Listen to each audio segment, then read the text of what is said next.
this episode of WeAreBoard Podcast, we're playing a brutal little game we call Keep or Cut. ChatGPT randomly selects 10 games from BGG's top 25, and we each had to make the impossible choice. Keep only 4 and cut the rest. No backups, no second chances, just tough calls and plenty of strong opinions in this week's WAB Thoughts segment. In our Spotlight of the Week, we dive into Board Game Arena, one of the most popular platforms for playing games online. We break down its strengths, its quirks, and why it might be the perfect way to sneak in more board gaming between game nights. Plus, we're changing it up a little with the BG Hype segment with a surprise twist. Something a little unexpected, a little fun, and definitely worth sticking around for. Grab your favorite drink and join us for another great episode of WeAreBoard Podcast. Welcome back to the WeAreBoard Podcast. Ready to yap? Excited to be here. How are you doing, Aaron? I'm chilling, baby. We living large. That's what I love to hear. What about you, Victor? How's Austin treating you? Brother, we're doing what we can. That's all we can do. Are you finally healthy? Healthy to play BGs again? See the light of the BGs? Actually, yeah, I think I'm probably like only healthy for BGs. I'm pretty sure I fucking slipped the disc or something, dude. Just the life of being 30. Bro, from carrying those heavy meeples, you know what I'm saying? Yeah, dude, from that board game tables.com bag, carrying like 8 board games on my back. So hey, It ain't easy. you mentioned the bag, but I know you were hyping up that table. Has that come in yet or what? Oh, not yet. And now Ruh-roh. I'm wondering how this Ruh-roh. tariff about to hit. Because it was in production. Oh, no. And I know it's getting produced in China. Ugh, don't even remind me. I Damn, wonder if dude. that table might come at a price of a wormwood table. You know what I'm saying? Oh my god, dude. I was chilling. God, that was the whole point. Dude, I'm not paying my taxes. Fuck this. All right, Wesley Snipes. What a segue. And with that, it's off the shelf. Off the shelf. Victor, so, with this lip disc, tell me, what meeples you carrying, brother? Brother, it's time to dig into the backlog, into the library, into the archives. So I'm going to hit you with a classic, which is Wingspan with all the trimmings. At what? I'm talking European expansion, Ooh. Oceania expansion, and Wingspan Asia. Oh my god, dude. Ooh, so many birds. Dude, I mean, I've always loved Wingspan, played it a ton back in the day, especially when it first came out. And then I think around the time the expansions were coming out, we were kind of winding down how much we played it. Mm-hmm. But I got the European expansion, we started playing a little bit more. And then Oceania and Asia, I've only really played with my girlfriend. We played 2-player from time to time. Mm-hmm. But that's why I want to give a shout out to the Asia expansion, because it really spices up the game for 2 players specifically, which is really nice. Oh, okay. Randomly, the Asia expansion, it's not even called an expansion. It's like a standalone board game. You could buy the Asia expansion and then only play that. And, it has all the components that you would need to play the game, which is like a positive and a negative, I guess, because it's more expensive because it comes with like extra copies of everything. Yeah. And the interesting thing is, and I'm not even sure I would recommend this for sure to anybody except the most hardcore wingheads, but you can combine Wingspan and Wingspan Asia, also the other expansions, and play Wingspan at like I think 7 or 8 players. Good lord. Because you have 2 copies of all the components, right? So, the main thing is you have the cards, you have food, and then you have the bird feeder, which has like dice, right? That's food. So what happens is you kind of split the table into two groups, and then each of the groups has their own bird feeder where they're getting food.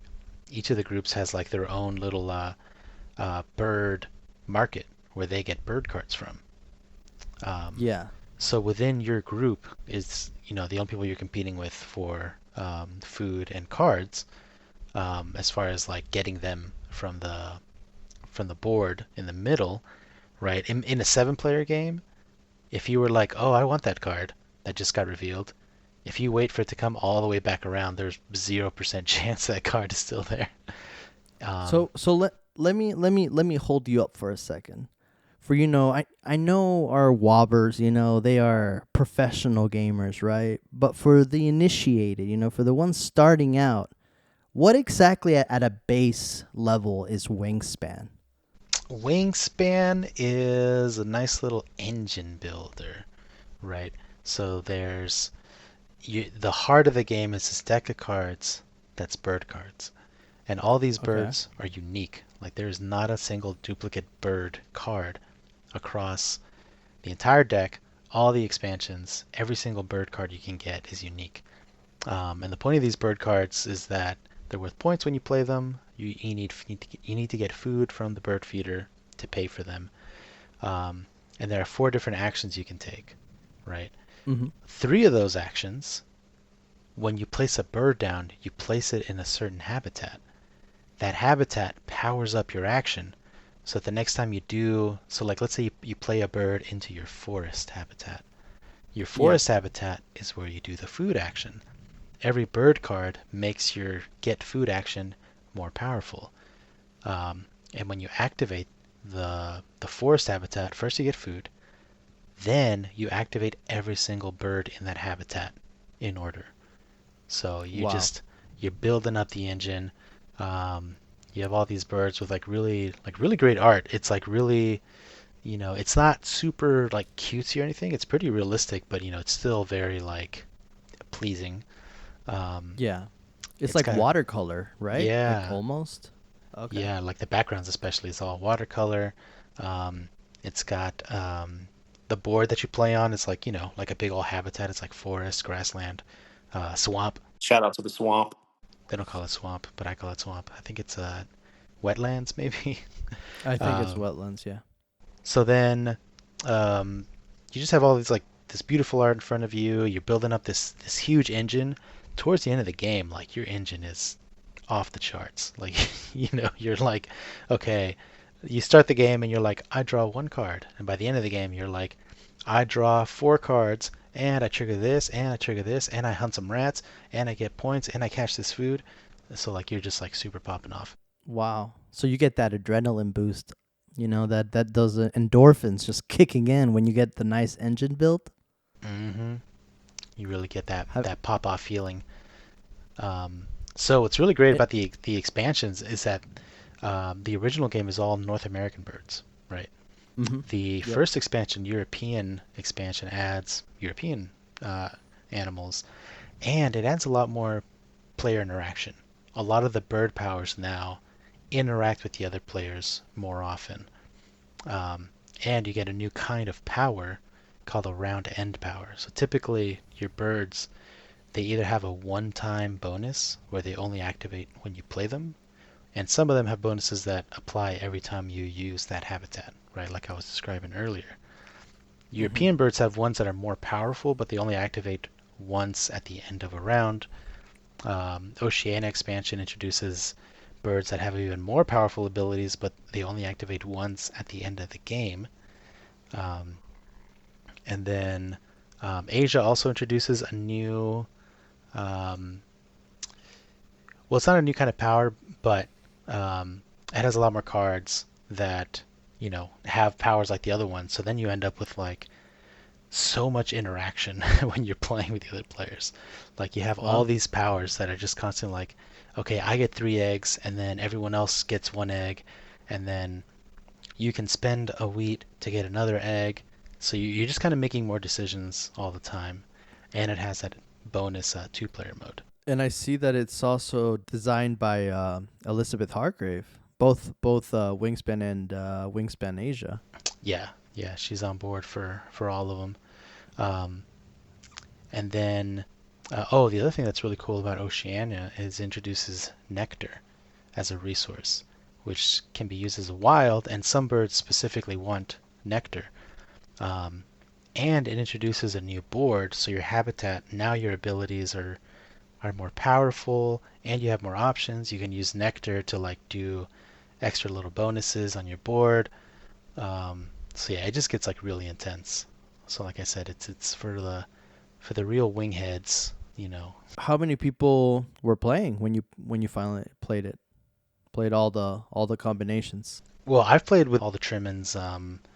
I've played it at 2 players, I think like 3 times, and then I've played it at 4 players once as well. I haven't actually tried the 5-7 player version, Okay. which I'm not sure I would necessarily. Well, let me know what y'all think. It tries it tries something pretty smart.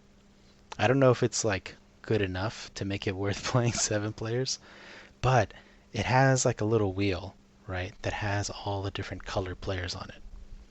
And that wheel has a little spinner in the middle that points to whose turn it is, except it has 2 arrows. So 2 different people take their turns at the same time, right? Oh. So in a 6-player game, you're taking your turn every third turn, so you feel like you're in a 3-player game, right? Yeah. So I guess it kind of helps with the pain of being like, oh, I'm just taking my turn once every 6 times. You're taking your turn once every 3 at the same time as somebody else. I mean, in practice, I haven't tried it, so I'm curious like how smooth that really is. But it's pretty smart. Yeah, I agree with that. I think that's the only way to do that and it'd be manageable. Like with some games, especially like The Witcher comes to mind, even those 4 players, like when people are popping off, it really feels good to pop off. But when their turn takes like 5/10 minutes, if you multiply that by even like 4, it's just like, okay, well, I'm waiting legitimately like 20-25 minutes between my turn. And then when I do my turn, people are also less engaged. So I feel like that's a really smart way to bridge that gap. Yeah, and this has like a lot more player interaction. So like 2 different people are going off, and then one person says, "Okay, everyone at the table gets 1 free egg," and then the other person says, "Okay, everyone at the table gets to draw a card," or something like that. So it could be lit. It sounds like it could add like a different aspect of what you're used to with just the regular player counts of Wingspan. So it's definitely I don't know. I think it'd be maybe a cool thing to check out at WobCon. You know what I'm saying? Just get all the Oh, goons there and get that going. all the wing heads. Yeah. Plus, at 2 player, like I said, it has like one of the things about Wingspan is that there's these end of round goals that you're competing for, right? It'll be like have the most birds, have the most eggs on this kind of nest type. Um, this introduces a board in the middle where every time you play a bird, you get to put a token down on they call it the duet board. Um, and there's end around goals specifically around that board, right? So if you play a bird in your prairie habitat and it's got a wingspan higher than 50 centimeters, then that dictates where on the board you can put it. You'll be like, okay, let me find, I can put it on this space of the board, and then these spaces match like the wingspan length. So then you're kind of motivated to play birds that'll match things that'll pop off on the duet board, right? So you get points. It'll be like have the most tokens on the most rows of this board, or have the most tokens that have a matching symbol, things like that. So you might want to play a bird, or you might think to yourself, I need to play a bird this round that eats worms and lives in the wetlands. And you're like, I don't even care what the bird does. I just need that so I can put the token, you know. So it's just like another kind of mechanism you can mix into like the decisions you're making. And then it's all the spaces on the duet board only one person can go on, and you get additional points at the end of the game for like your biggest group that are all connected. So then, you know, you start like blocking a little bit, you start building your own little network. So highly recommend the duet board from Wingspan Asia. Would you say that, across all expansions in Wingspan, the quality remains the same? Like, is it always Stonemaier that creates all these components, and are they all like up to par with like the base game of Wingspan? Because I've played Wingspan a couple times, and like the first thing that obviously pops out are those eggs. It's just like beautiful components. So They're consumable. they're delicious. I think we can say that we officially recommend eating the eggs from Wingspan. That's our official position. My take as a medical professional. But yeah, actually, what's really nice is the European expansion comes with additional eggs. I don't know why. they just add more eggs in there. So there's a new color of eggs. You can have purple eggs now, and then the Oceania expansion adds even more eggs of a new color. I think they're yellow, and then the Asia expansion adds like these bright red eggs. So each expansion comes with like another set of eggs. The cards are just as nice, and then you get the beautiful little nectar tokens, which are like this pink resource. So yeah, each expansion actually comes with like a little treat of another couple dozen eggs that you can put in your mouth and swallow. It's like a reward. So I know you also own like the giant, I guess, box that fits all of these expansions and stuff. Oh, bruh. What is that called? Oh, you exposing me as a simp. I'm not gonna lie. Like there's wing heads, and then there's wing simps. There's the Wingspan. I think it's called the nesting box. I'm pretty sure. Nesting box. Yeah. And I saw this at my friendly local gaming store, and I was just like, "Yo, this box looks amazing. It has art. It's massive. It's like the size of like 3 Twilight Imperiums stacked on top of each other, right? And it's got the art from all of the expansions like on the sides.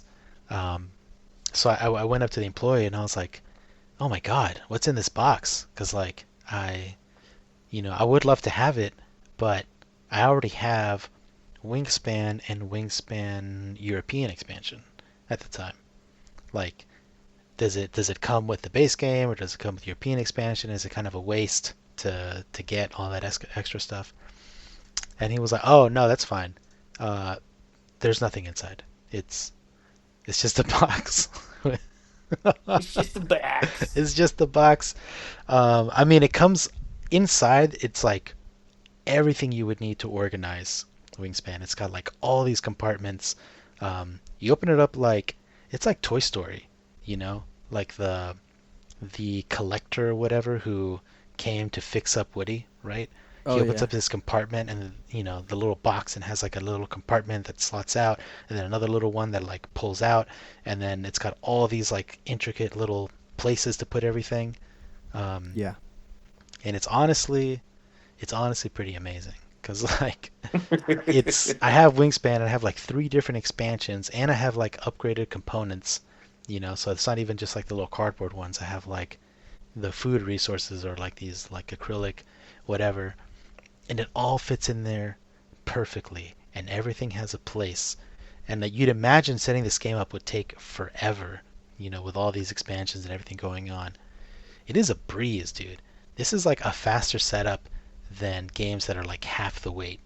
It's pretty insane. So worth the investment. I mean, I wouldn't say that necessarily.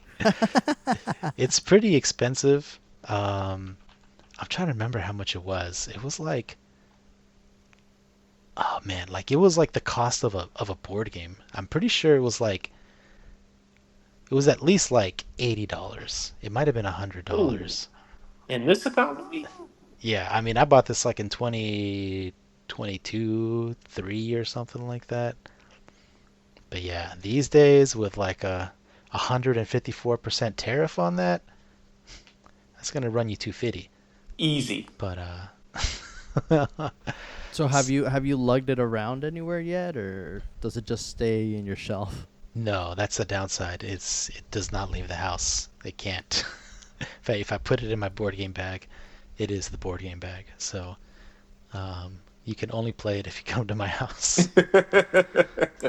Are you gonna be playing this more in the horizon? Do you think? Oh yeah, dude, it's gonna be time to wear the tape out on the classics in the near future. Yeah, I mean I've played it multiple times as well, and it doesn't miss. It's a great engine builder, and definitely the fact that each card is unique.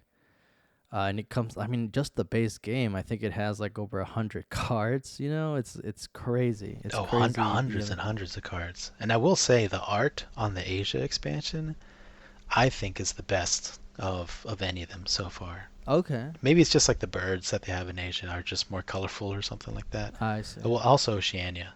It's just like every time I'm like drawing cards, I'm just like drawn to the Asia or Oceania birds because I'm just like they're just more pretty. Just something about them. Can't miss out on like the what is it called, dice tower that comes in the base game. They didn't have to do that, but it even comes with like a little wooden birdhouse Yeah. as a dice tower inside the base game. It's the attention of detail in that game is pretty impressive. Yeah, and Asia comes with the second one, so I have two now. Ooh. Is it like different or is it like the same one? It's the same one. It's like a little sturdier cardboard, actually, I think, but it's the same one, yeah. So, since you're such a wing simp, got him.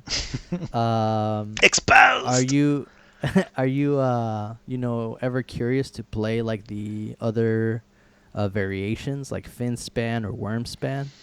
Hell no, dude. I've spent so many dollars on Wingspan. They announced Wormspan. I was like, bro, are you serious? I just bought the nesting box. Like, what more do you want from me? More I money. have to draw the You- line. You're ready to you're ready to throw hands, bro. Sheesh. Even though Wormspan does look really good, it looks like they introduced some new mechanics. But then Finspan? Bruh, Finspan, I hate fish, so that's an absolute no. Wormspan But is no spoilers, but it's wait for a homie to buy, you know what I'm saying? Oh, heyo. Subtle foreshadowing. Subtle Foreshadowing. foreshadowing. All right, well that's Wingspan and all of its expansions for Vic. Aaron, you've got any time? You've had any time to play any good from your shelf? Yeah, baby, it's actually from the homie shelf. So we banded together. Our boy Crossover was visiting family, so we had four motley boys. And so the game we played was Federation. So Federation is a 2 to 4 player worker placement game designed by Dimitri Pereira, published by Explorer 8, and illustrated by Miguel Coimbra. In Federation, you and your opponents are small factions striving to join the galaxy-wide Federation. So kind of think like Mass Effect for you Mass Effect heads. We're trying to join the Council. The game is played over 5 rounds. Each round is divided into two main steps. So the first step is players figure out where they want to send their ambassador spawns, and then send spaceships to like special missions. And then once all players have completed their turn, then the executive phase starts, where we receive income, fund major projects, and pass laws. And then at the end of the fifth round, then the game's over. So Federation was sick because it's a worker placement at its heart, but it has like these little coins that you put down. So on one side of the coin it'll be a number with like this silhouette. So anytime you place your coin or like your worker down on a space, you're going to do the action. And so if it is right side up, nothing happens. You just do the action. A lot of the times, the main goal of the game is to like explore and like terraform planets essentially. So you have one planet that gives you resources. You have another planet where you turn resources into different resources, or you turn those into different points. You have one that's just like a straight track where you are just advancing. It's the blue track. It's like I think it's like they're in the lore of the game, it's their science track. So as you go further in that science track, you'll have choices to upgrade like your workers themselves. Um, you also have these like representatives from another planet, it's the purple planet, um, where you essentially build like a little 3 tier program with them. So like you have like your level 1 boy at the bottom, you have your level 2 dude above them, and while you're getting level 1 to level 2, like you're unlocking and seeing what is next for like level 3 for that specific column. A lot of the times, each planet has like 3 tiers of representatives. So what we all were doing was we were getting like a lot of the orange planets people. So when you go to the orange, you're getting resources, but then like all the orange other orange homies stack hands and they give you more resources. So that's like super cool. And then another big point engine is the green area where you are not only funding tech that will give you your passive income, but like that's also how you get like a bulk of the points of the games by, spending these diamond resources as well as some other resources to get some pretty big bonuses. Um, so that's all just from playing your worker face side up. If you play them face side down, it's mad cool because on your personal board you'll be able to quote unquote send a ship there, or you'll be able to explore it. So you'll be able to put like a little check mark thing down, and if you have the ship, you get to explore it. And when you explore it, you get to take that action again. So if you go to an orange planet with your meeple face side down, you get to explore it, and you basically get to double dip. Another big thing is you are funding projects. So each individual planet has its own quote unquote project. Once that project is funded, whoever is furthest along that planet's track is going to get like 16 points. Then second place gets 8 points, and then 4 points. So the crazy thing is, you have to be sure that like yeah, getting up a track is like lit, but you also have to like make sure that project's funded. So we had multiple people that were very far on the orange track, but the orange planet's project wasn't funded. So it's just like that it really didn't matter. It was just like it was just a resource engine, and it didn't get scored at the end. And it's crazy because I was like at the end of the blue track, and the blue track was funded like turn four, and I was like, well, let's start Excuse bumping some me. other stuff up. And so I think the cool component of the game is you either, and that's on the backside. So like you're either legitimately choosing to play it, I guess like Explorer side down or Ambassador side up. So at the end of each round, there's 3 rows of planets that you can place your stuff on. Each row is going to be scored based on how many ambassadors you have face up. So you have 2 1 power ambassadors, a 2 power ambassador, and a 3 power ambassador. And so based on that, you'll score whatever like your reputation bonus is. And so if you win all 3 rows, then you're getting whatever your reputation bonus is times 3. And then the final vote, it goes like half versus half. So whatever the left side has, if the left side has more than the right side and ambassador people face up, that planet will score based on how far you are on it. So that's another way that you can get like some good in game points. So let me pause you there for a sec. I Yes, guess King. I'm really interested in like in this voting aspect of the game. So is every one of you casting a vote, or how does that work like exactly? So you have the choice, right? So each worker, so you have 4 workers. So on the front side of it, you have 2 1 votes, 1 2 vote, and a 3 vote. So if you Okay. choose to play all of your people vote side up, you'll have I think like 7 votes, however you want to spread it. Since it's a worker placement game, you can't really pack the box because if all the stuff you want to do, like let's say you want to go to the purple with the blue planet twice, well, one side has the blue planet and the other side has the blue planet. So the board is cut in half, and on each half you have a 3 by 3 grid. So there's 18 possible spots you can go to. And so Wow. you can't really pack the box on, or it might be like 3 by 4. But anywho, but yeah, like you can't really pack the box how you think you could because there's just going to be times where you're gonna run out of space and you're gonna have to like make a choice. Do I want to like pack the vote to hopefully get points this way, or do I actually want to keep advancing down another track even though it's on the other side of the board? And then if you play all of your guys ambassador side up, they're not funding anything. The backside is what funds the projects. So it's like you have to have like it's a clever little push pull mechanic where do you really want the points now, or are you gonna try to like invest in the points later? Because at the beginning of the game, everybody's reputation's pretty low. So if you're just kind of gaming it out and you're just like, well, I think I can win 1 or prevent somebody from winning 2, then the point spread is like maybe like 2 to 3 points. But if you lock down funding something that you're really far in, that's 16 points at the end of the game. And like in 5 games, that 2 to 3 point sway, unless they're like beating you by 3 points, just by math, like you're gonna overtake them at least by 1 if you get that 16 points. So it's like it might be smarter for you to fund if that's what you're trying to do. Okay, would you say it was a pretty close game at the end there?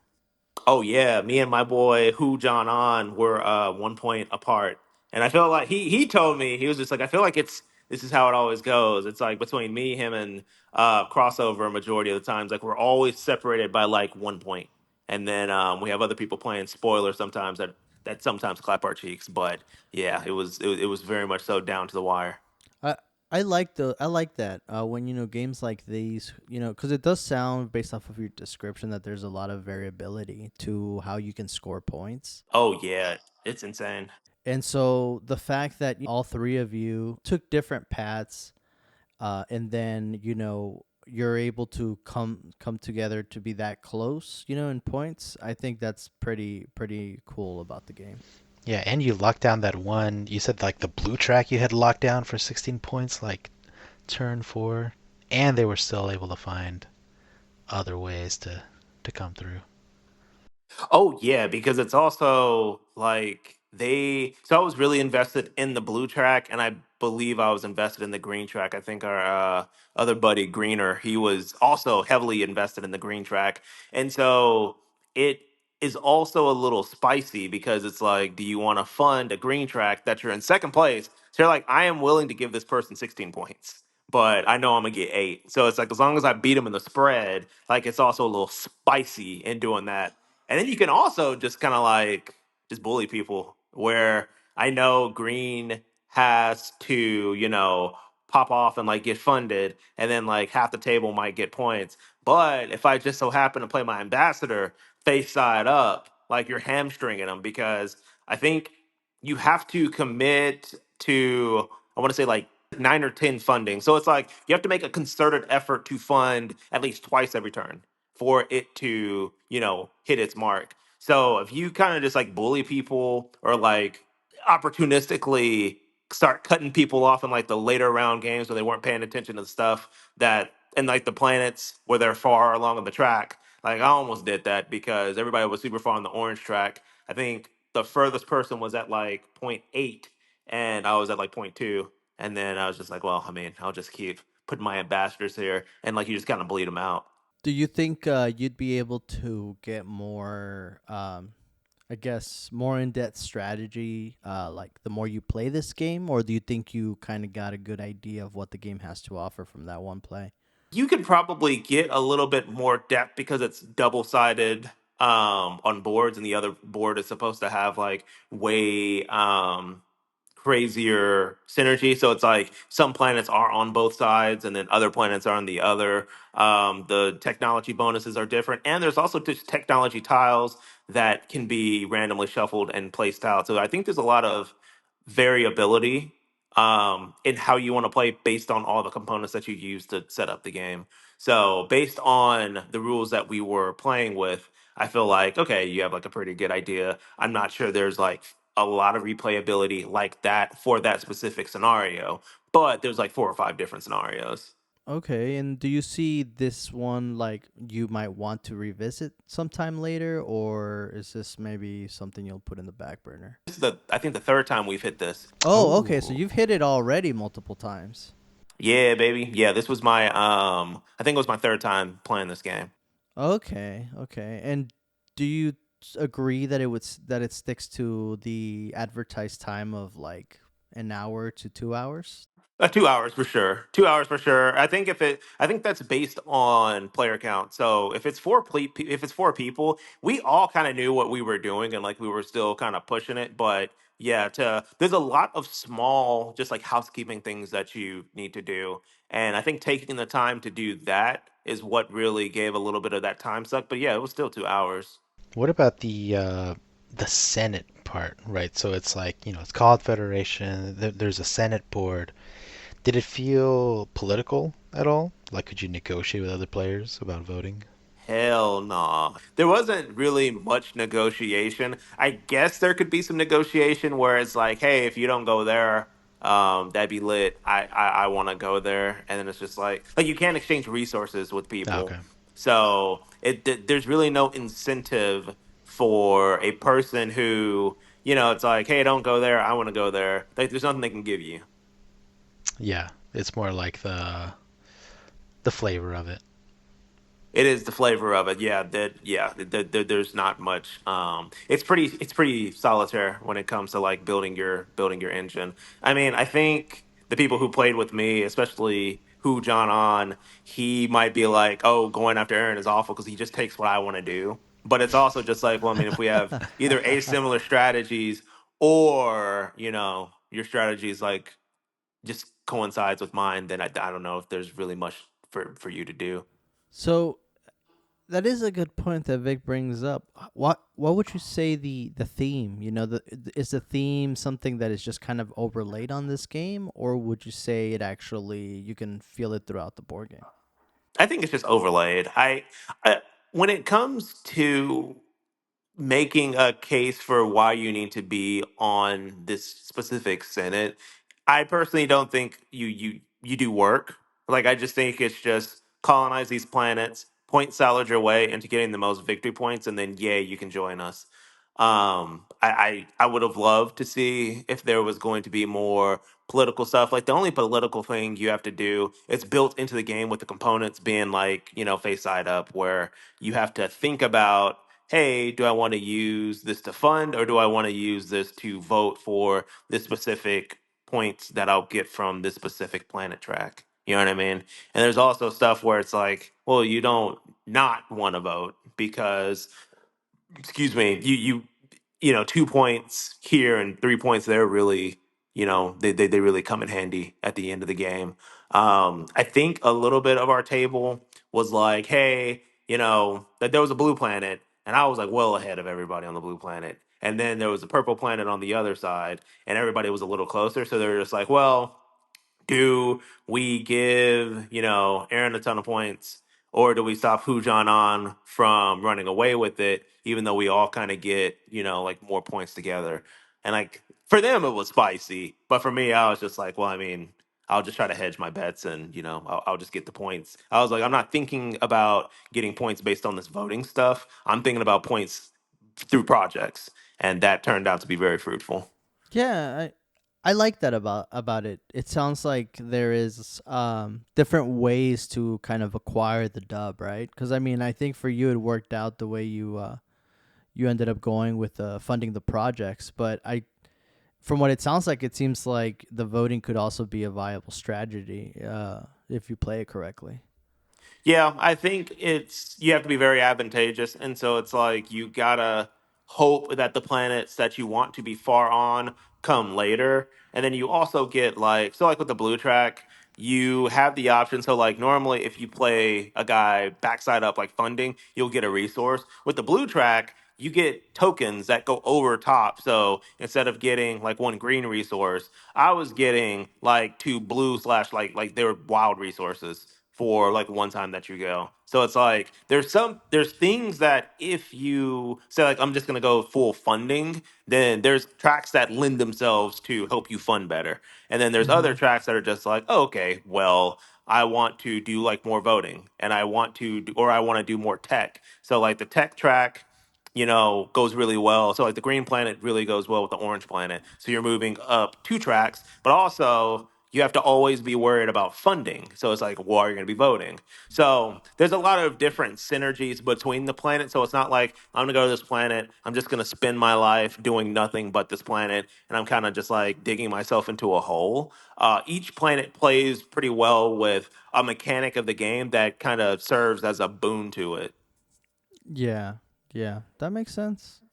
That sounds really interesting. It seems like something I definitely want to try out at some point. That's Federation. Well, I gotta hit y'all with the 2 for 2. Topher. I got to play two different games since we last spoke, and I had to put him on the episode because I know Wobbers are dying to know what we're all getting to play week to week. You know what I mean? So for the first one, this one's kind of an oldie. It's off the shelf because I blew the dust off of it, but it had been played at some point. It's more of an underrated game, I would say. It's called Coatl. Basically, It's a Ooh. 1 through 4 player game designed by Pascal Brassard and Etienne Dubois-Roy. Um, it's basically the election of the Aztec high priest, and you and 3 other people are competing to become the high priest. And the way you do that is by building these coatls, which are basically these serpents, these feather serpents that you see, in Aztec art. And what's really cool is like it comes with different pieces to build these coatls or the serpents. It comes with heads, bodies, and tails. There's going to be prophecy cards that are basically like your goal cards that you're trying to. You'll always need a prophecy card in order to build a coatl. The victory condition is going to end up being whoever gets the most points from the coatls you build during the game. The game ends immediately once someone build, or not immediately. They'll get one more turn once someone builds 3 coatls. But just because you built 3 coatls doesn't necessarily mean you win the game. Um, I was able to play this with a friend of the show, Beanskins. We dusted off the copy and we played it, and as always, it was a great time. It's basically, a little bit of tactile and puzzling. You're trying to, there's the market of all these prophecy cards. The prophecy cards tell you different patterns that you kind of have to aim in order to build those coatls. And for each coatl, you can add up to 3 cards per coatl.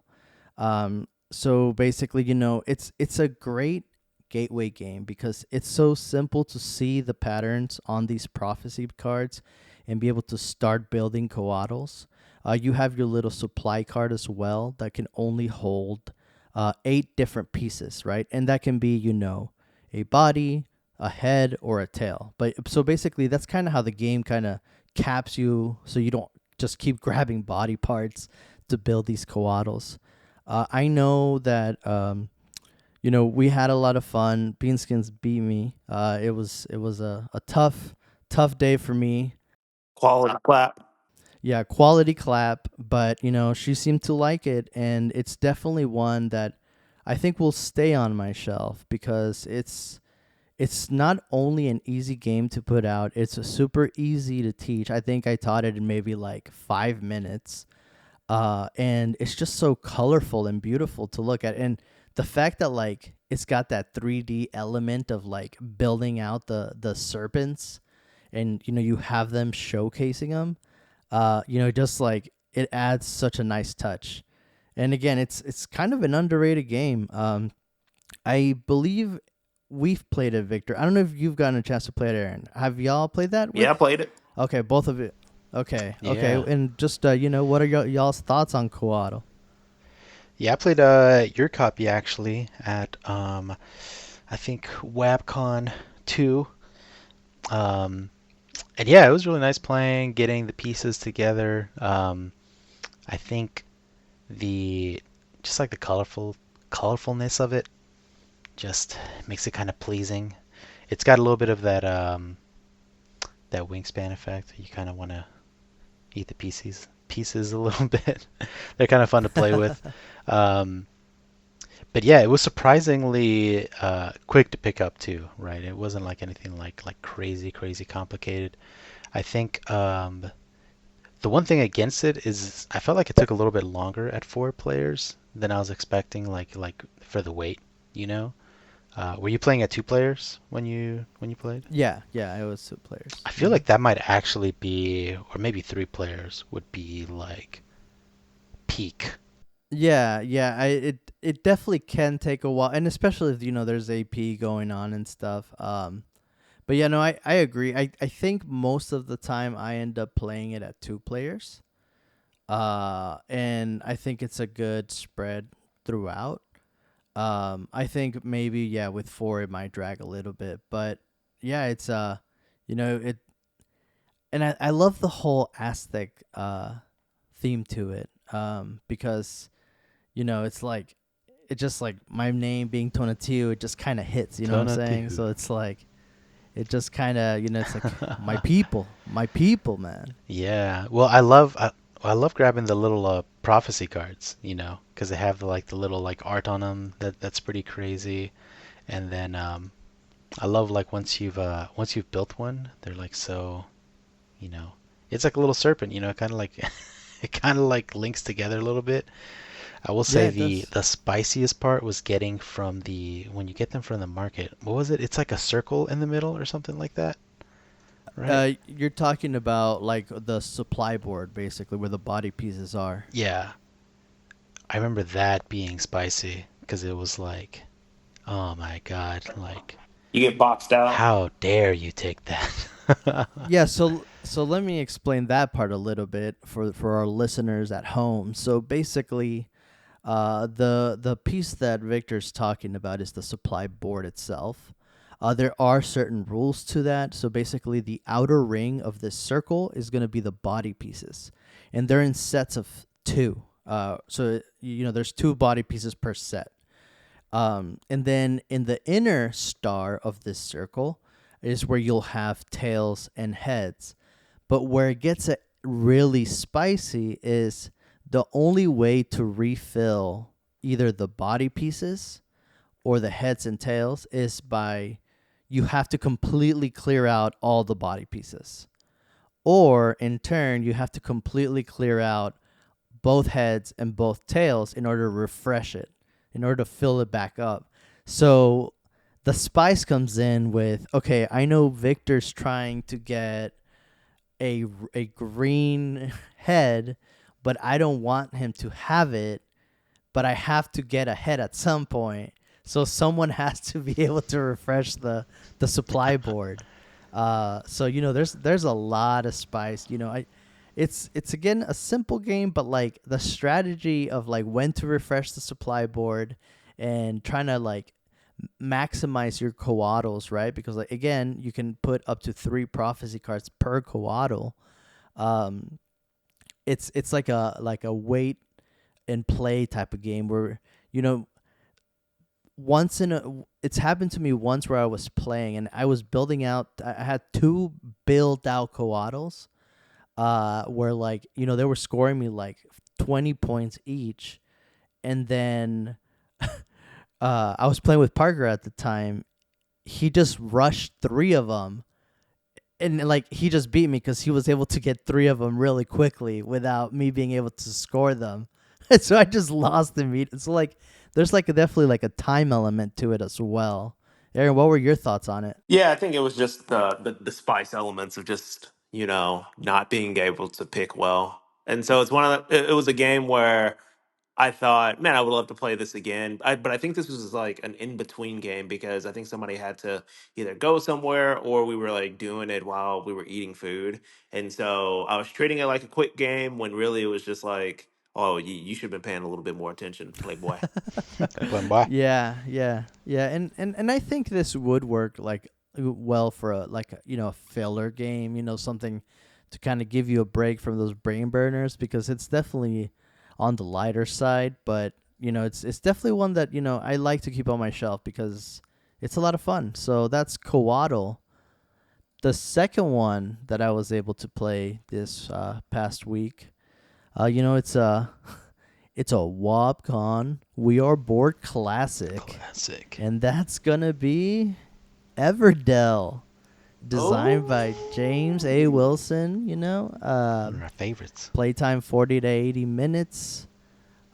Basically in Everdell, you know, you're living in this woodland city, and you have to live your life, your best life, for about 3 seasons.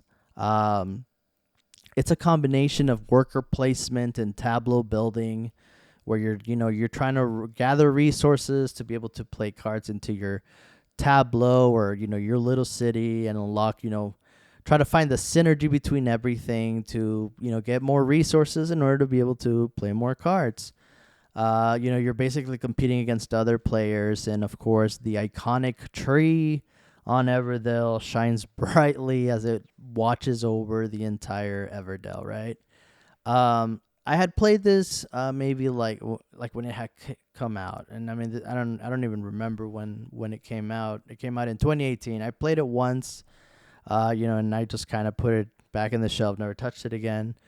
But it came out this weekend. One of my friends came over and he was like, "Hey, I've always heard of this one, but I've never gotten the chance to play it." And of course, we love Everdell here at WeAreBoard Podcast. So I said, "Hey, well, it's been a long time since I played it as well, so let's dust off my copy and get it going."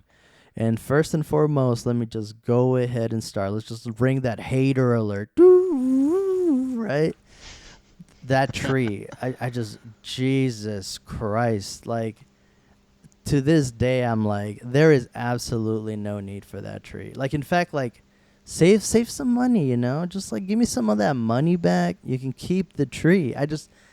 It's like the most common complaint that I hear and the one that I experience, it's like, this tree really serves no purpose other than to piss me off when the cards fall off the tree. Hey, Not only that, it's like blocking like a lot of the market cards. It's just like in the way of everything. That's one of those pieces in board games where you're like, this was clearly meant just for like a showpiece, but there's no actual reason to have this tree on there, right? it's just a flex. Yeah, literally just a flex. So you have 3 different actions in Everdell. You can either place a worker, you can either play a card into your tableau, or you can prepare for the next season. Usually, you can't prepare for the next season until all your workers have been played, and as you progress through seasons, you're going to get more workers. So basically, each quote-unquote season gets a little longer because you're getting more workers to put them down and be able to get resources or points or yada, yada, yada. Really, where the power comes in is going to be in these cards that you're adding from the market or from your hand into your city or your tableau. And the reason for that is because they'll start synergizing with each other and you'll be able to, start getting resources without actually having to play workers. Because to me, what seemed to be the most important resource in the entire game is going to be your workers, because those are your actions. And once you run out of actions, you can't do anything else. One thing I do like about the game is the fact that once you're building out your city, there are certain cards, I believe they're called constructions, or destinations, I guess. But basically, you can place your workers on your cards that are constructions or destinations and use their ability. So like basically you're kind of unlocking more action spaces that you can use. And you're not only limited to that, right? Of course, there's other cards that if your opponent puts it down on their tableau, you can then pay them $1 or a victory point in order to be able to use that space for your own benefit. We love to say, or at least I love to say, we're haters of Everdell, but to be honest, it's a great game, at least the base game, right? If you're just getting started and you want to like learn about tableau building or just very light worker placement, this game really nails it very well. And the cute art, brings people, like it really attracts all types of people. It has very good art. The cards are good quality. The tree is terrible, but you can just chunk that to the side, and the design is good. It's solid for what it is. So we played it this time around. I got the dub, but it was a fun time all around, and honestly, it was like shockingly fast. It was shockingly fast too, because it almost felt like we played it probably under like 50 minutes, even though like they were just learning it for the first time. So it was a good game. Have y'all, you probably have, but have y'all played it, and what do you think about it? Man, your brother is a big fan of Everdell so long as I ain't got to set it up or tear it down. So it's an amazing game. The components, when we talk about like just edible components, this is right up there with Wingspan, like those berries. I go crazy on them berries. But I like it because your entire, like, you can drag out, like, it's asymmetric it's asymmetric with how you advance ages. And so like the first time I played, I was just like, well, like these games are normally, tailored around the person who can prolong their turns the latest. You know what I mean? Like the longer you're a caveman and the more experience you're getting, like the better, like gunpowder boy you'll be later in the game. So I ended up, I think the tableau max is like 15. So on my first age, the first time I played, I was like, oh, well, I have like 10 like 10 things down. I'm killing, I'm cooking. But it's like you now have 2 ages to really like, benefit off that engine. And it's like you have 5 more spots to put stuff down because you can't pick things up. And so it's just like, oh wow, like it's weird that had like everything almost feels like elastic bandy because it's like you don't really want to. Well, you can wait, and like if you have a really good engine, you can definitely do it. You can wait after people, like level up and like go to the next season because they're going to get extra workers. Um, and like that could be to your benefit to wait because you can kind of let them fish through and like start getting all the lit cards exposed. But it's like if you wait too long, they're gonna like not only have the resources, but like the people to box you out of those lit cards and like those lit spaces that you get to go to. So yeah, it's a very interesting push pull mechanic from being able to just like age asymmetrically. Yeah, no, definitely. I think that's definitely a good point. Um, when we started playing it, it's like something he realized like immediately, right? It's like, wait, so we can be in different seasons at once? And it was like, exactly. That is very That's weird. exactly right. It's like, yeah, it just seems like so intuitive, I guess, where it's like, okay, the game starts, it makes sense. It's like, the winter, right? And then it's like, okay, cool, now it's spring. But it's like, oh wait, what? You're still in spring? But or you're Yep. you're still in winter, but I'm in spring. Um, but yeah, uh, it doesn't make a lot of sense in that way. But the only way that it would make sense is that people would have to get their turn skipped if they haven't progressed, if they progressed to the earlier season too soon. So that would not be lit. But yeah, it's really good. And yeah, it's funny like the amount of I don't know. I guess you could call it grift that goes into it with all. I guess it turns out they have a ton of expansions, which I didn't even really know about. I just played the base game a ton, and then it's like the tree's kind of annoying. I think my friend who owns the game would be like, uh, I don't want to set the tree up. Let's just like not use the tree. And then everyone else would be like, what? No, we can't play without the tree. It's just so. Otherwise, why would we been playing? But it's the tree. But then yeah, I mean the game itself, it feels like you said, since you only have 15 places to put down, like you only have 15 slots for things to build, right? Which are either constructions or characters or any combination, right? There's only 15. It feels like there's a lot of strategy in what you're going to build, right? A lot of engine Mm-hmm. building games, you can kind of fall into the trap of just building and building and building your engine. And then usually that comes back to bite you because the game ends and you built this massive engine and you never actually used it. And this game it comes to Mm-hmm. bite you because you build this massive engine and then you're like, I can't do anything with it because now I'm generating all these resources that can go nowhere because I can't. I've used up my 15 slots, so I've Yes. definitely run into that. And then you realize, like I remember the first time I played, I saw that there was a card called like I forget what it's called, like the prison or something like that, and it's like destroy another one of your cards. And like the very first time we played, my friend taught the game, and I was like, why in the world would I do that? Like that doesn't sound like a benefit. That sounds like a Uh, cost. And then he's like, yeah, yeah, I don't know. And then he built the card, and I was just like, yeah, that seems like a bad move.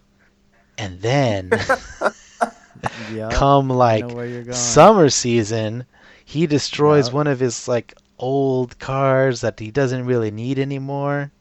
Yep. And I was so jealous. And now those cards are at a premium.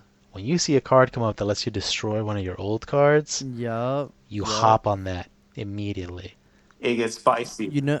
Mm-hmm. You know, I forgot you bring that up because that actually happened when we played, and it came up on me because like I had played 15 cards and not realizing it. I didn't realize I had 15 cards because I was like, oh man, this next turn, like my mouth was salivating, dude. I'm I was really like, cooking. this next turn, dude, I'm about to get like 6 coins, dude. I was about to pop off. And then I'm like, okay, now I just got to place this card. It's like, wait, I got 15 cards. Pause. Yeah, I was like, I can't do anything.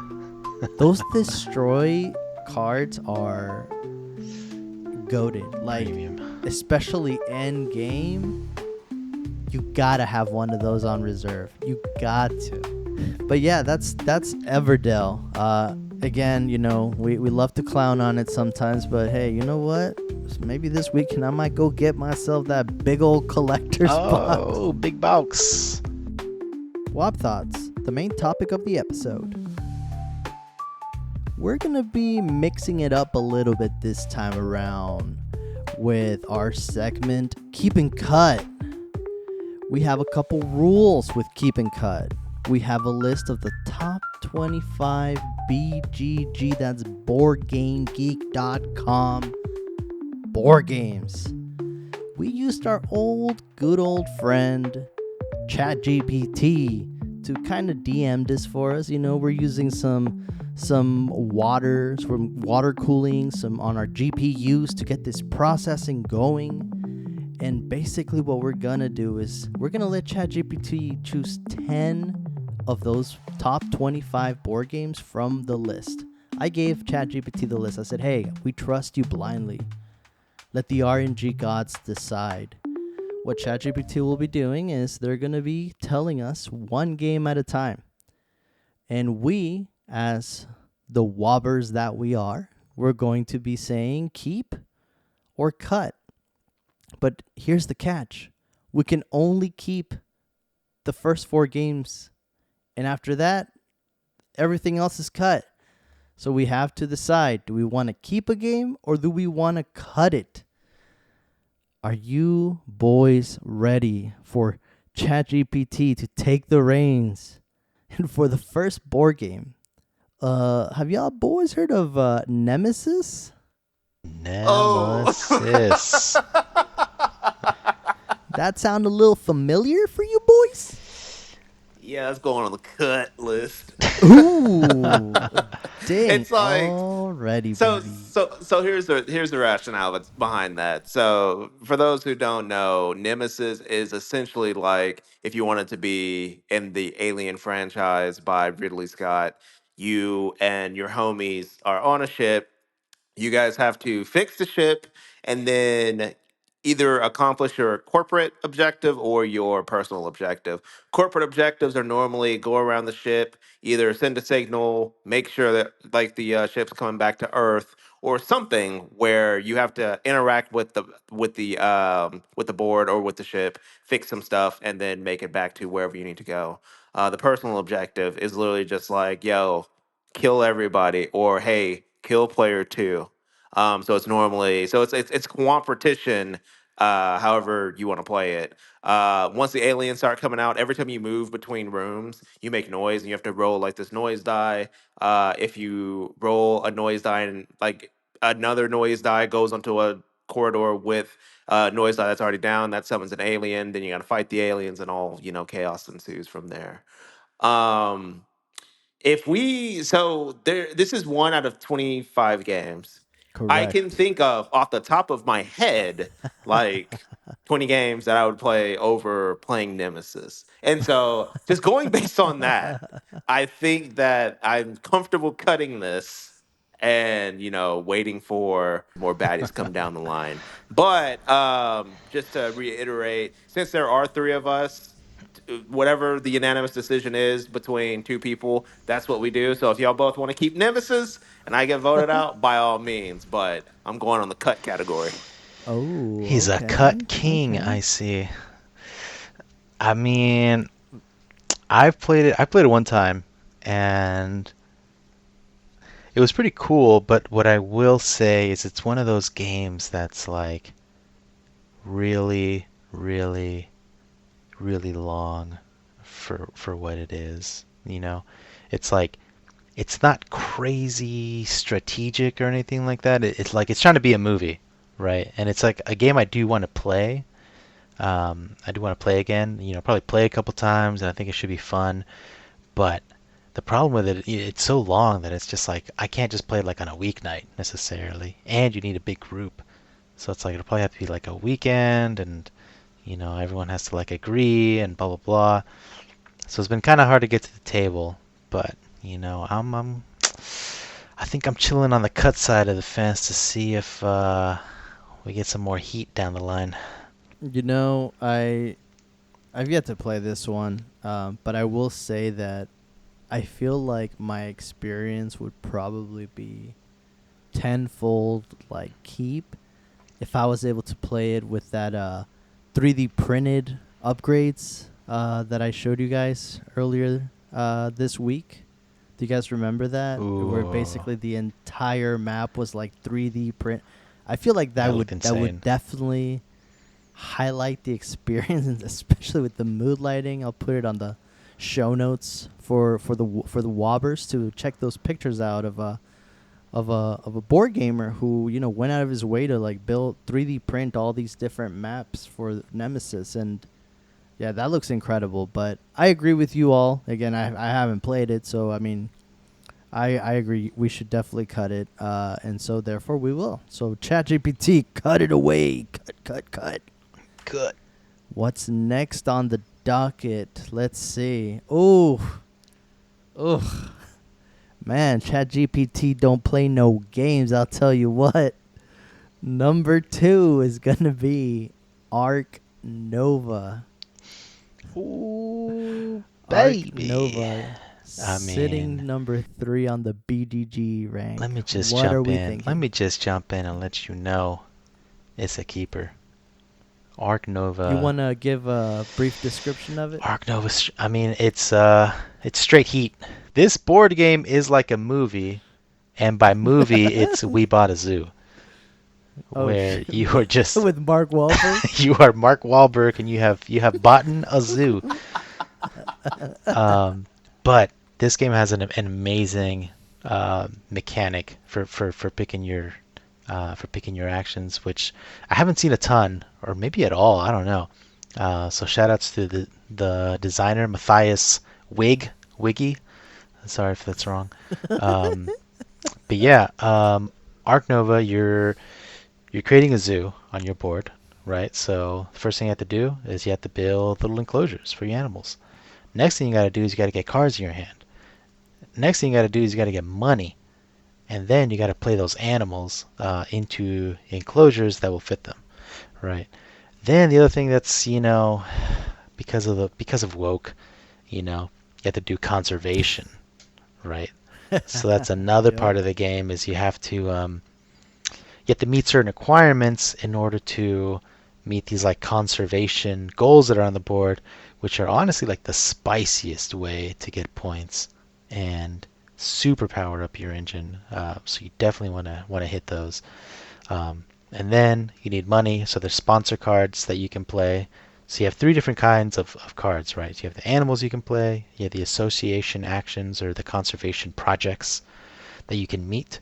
And the conservation projects will be things like, you know, have 2, 4, or 5 carnivores or predators in your zoo, right? And you get more points the higher number that you meet. And you know, sponsors are basically just like little power-ups, right? That give you like better ways to make money or like make you better at playing certain kinds of cards. And then there's like you can get like they call it like a universe. I think it's university. Yeah, it is university. Yeah, university. Mm-hmm. University like partnership where you get like additional little power-ups, and you can get zoo partnerships where you partner with like another country, so then you're better at playing animals of that country.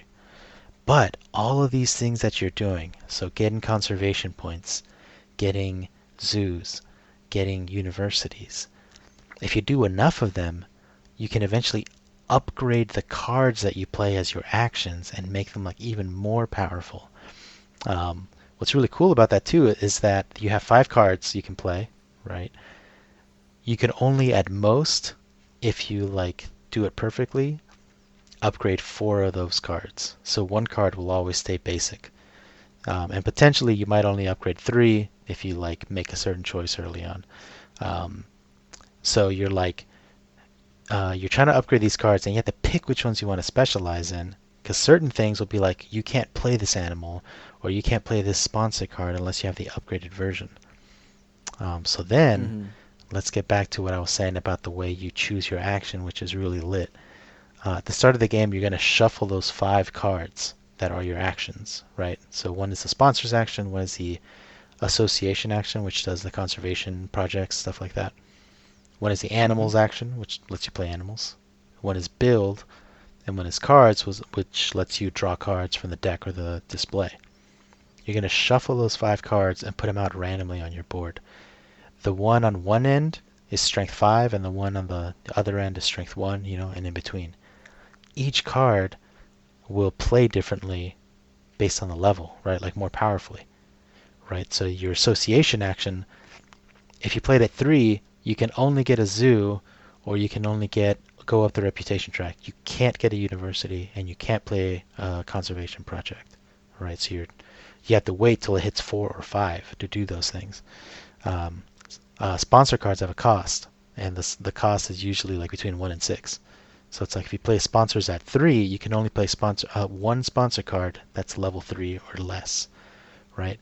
So basically, you're trying to always play your 5 action, right? Whatever's at your 5 is ideal to play. But what if it's something you can't really do right now? Then you have to play your 4 or your 3, or God forbid, play your 1.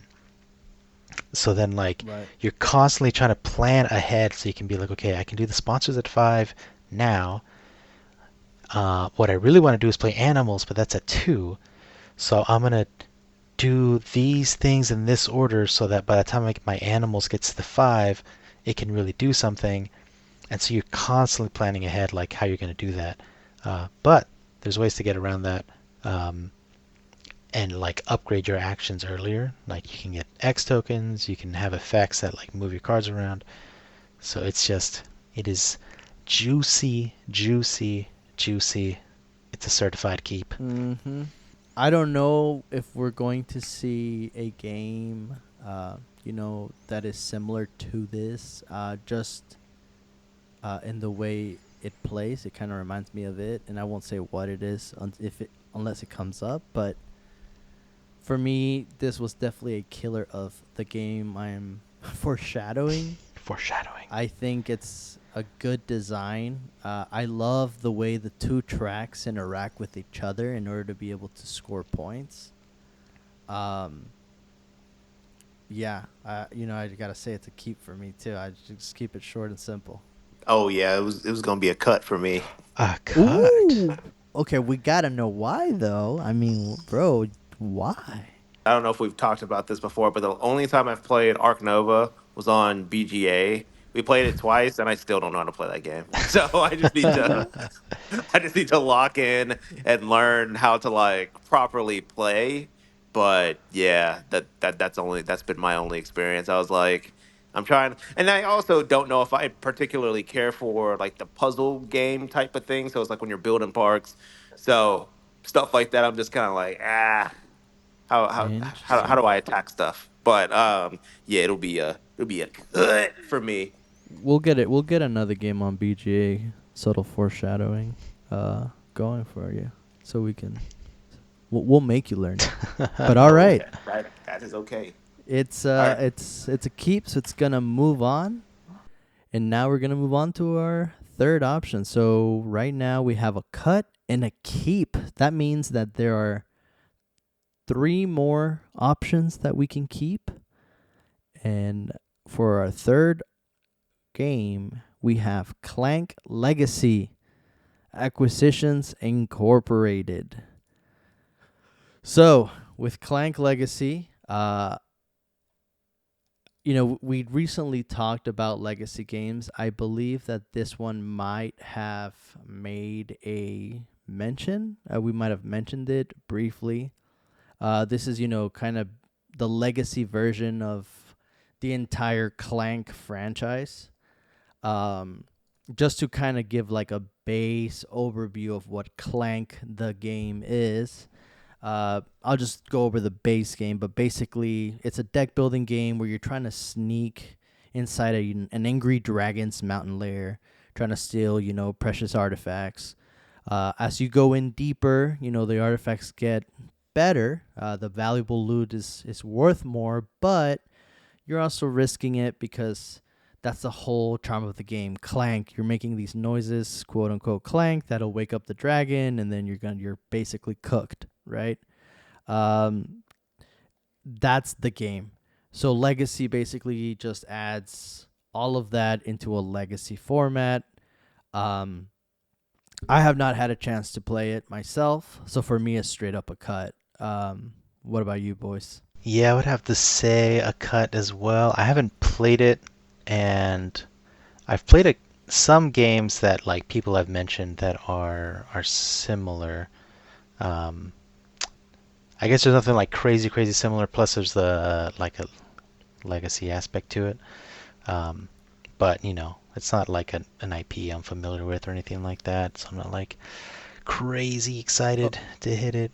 oh, you've never played Clank the base game? No. So Oh, I okay, mean, okay. would have to be a cut until I hear otherwise. Yeah, yeah. I mean, we gotta at least get. We need to get you to play at least one of the Clanks. But yeah, What definitely. humble What about clank? you, Aaron? Yeah, I'm about to get like blown apart by my BG group because they love some Clank, but yeah, it's a cut for me because I've actually never played either. Oh, Like dang. they've been trying to get me, and like I've just been missing the Clank train. But yeah, we're going to cut week. Yo, this is a shout out to Aaron's board game Group. Make sure you get him to play Clank. He needs to get some Clank in his blood. So get him to play some Clank. But sadly, sorry, Clank, you're cut for our next game. Ooh, this one is going to be Spirit Island. Yeah, I've played once before, and it's a cooperative game where you actually play as the spirits of the land, preventing the colonization of your island. You know, so Heyo. it's like a reverse of a lot of board games where you're just like, oh, go with your colonists and farm the land it's until it's cooked.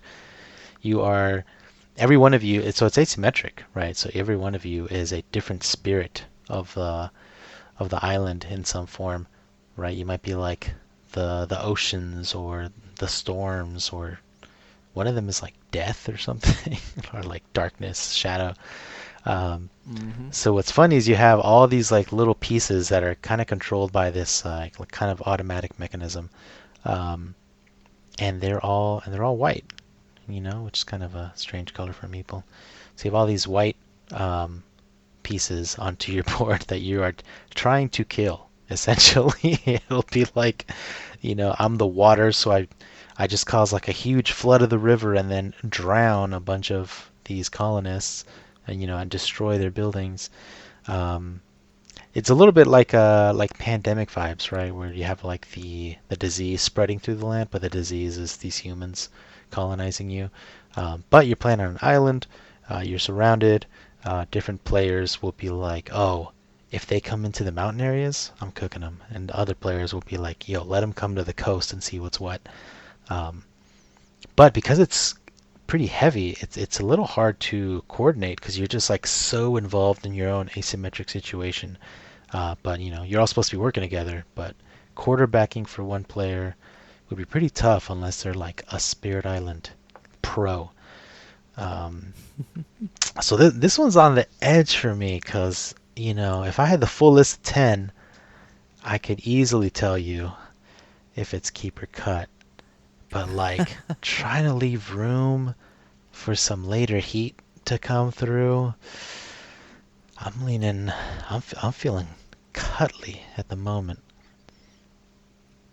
I'm Okay. leaning cut. Well, I'll be quick and easy. For me, I've only played it once, and it's a keep because I don't think I have played a game that is this heavy and well designed that is a co-op Yeah, very true. that plays this well.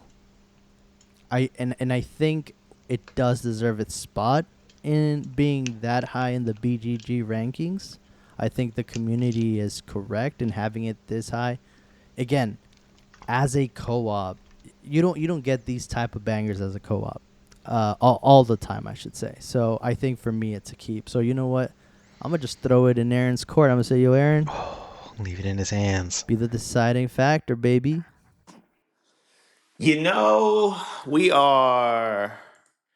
That's crazy. We are not even halfway through this list.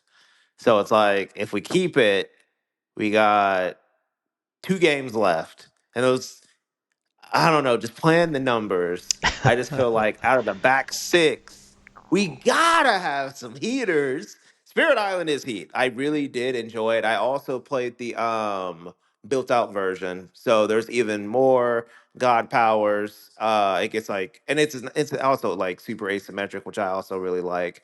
Um I just feel like there's just more heat. I'm Oh I'm a no! I'm gonna send it to the cut train. Oh no! The wobbers have spoken. Y'all like that term, wobbers? I came up with it. It's pretty good. Hopefully you got your So W word pass. You can say that. and the next game is going to be Twilight Imperium 4th Edition.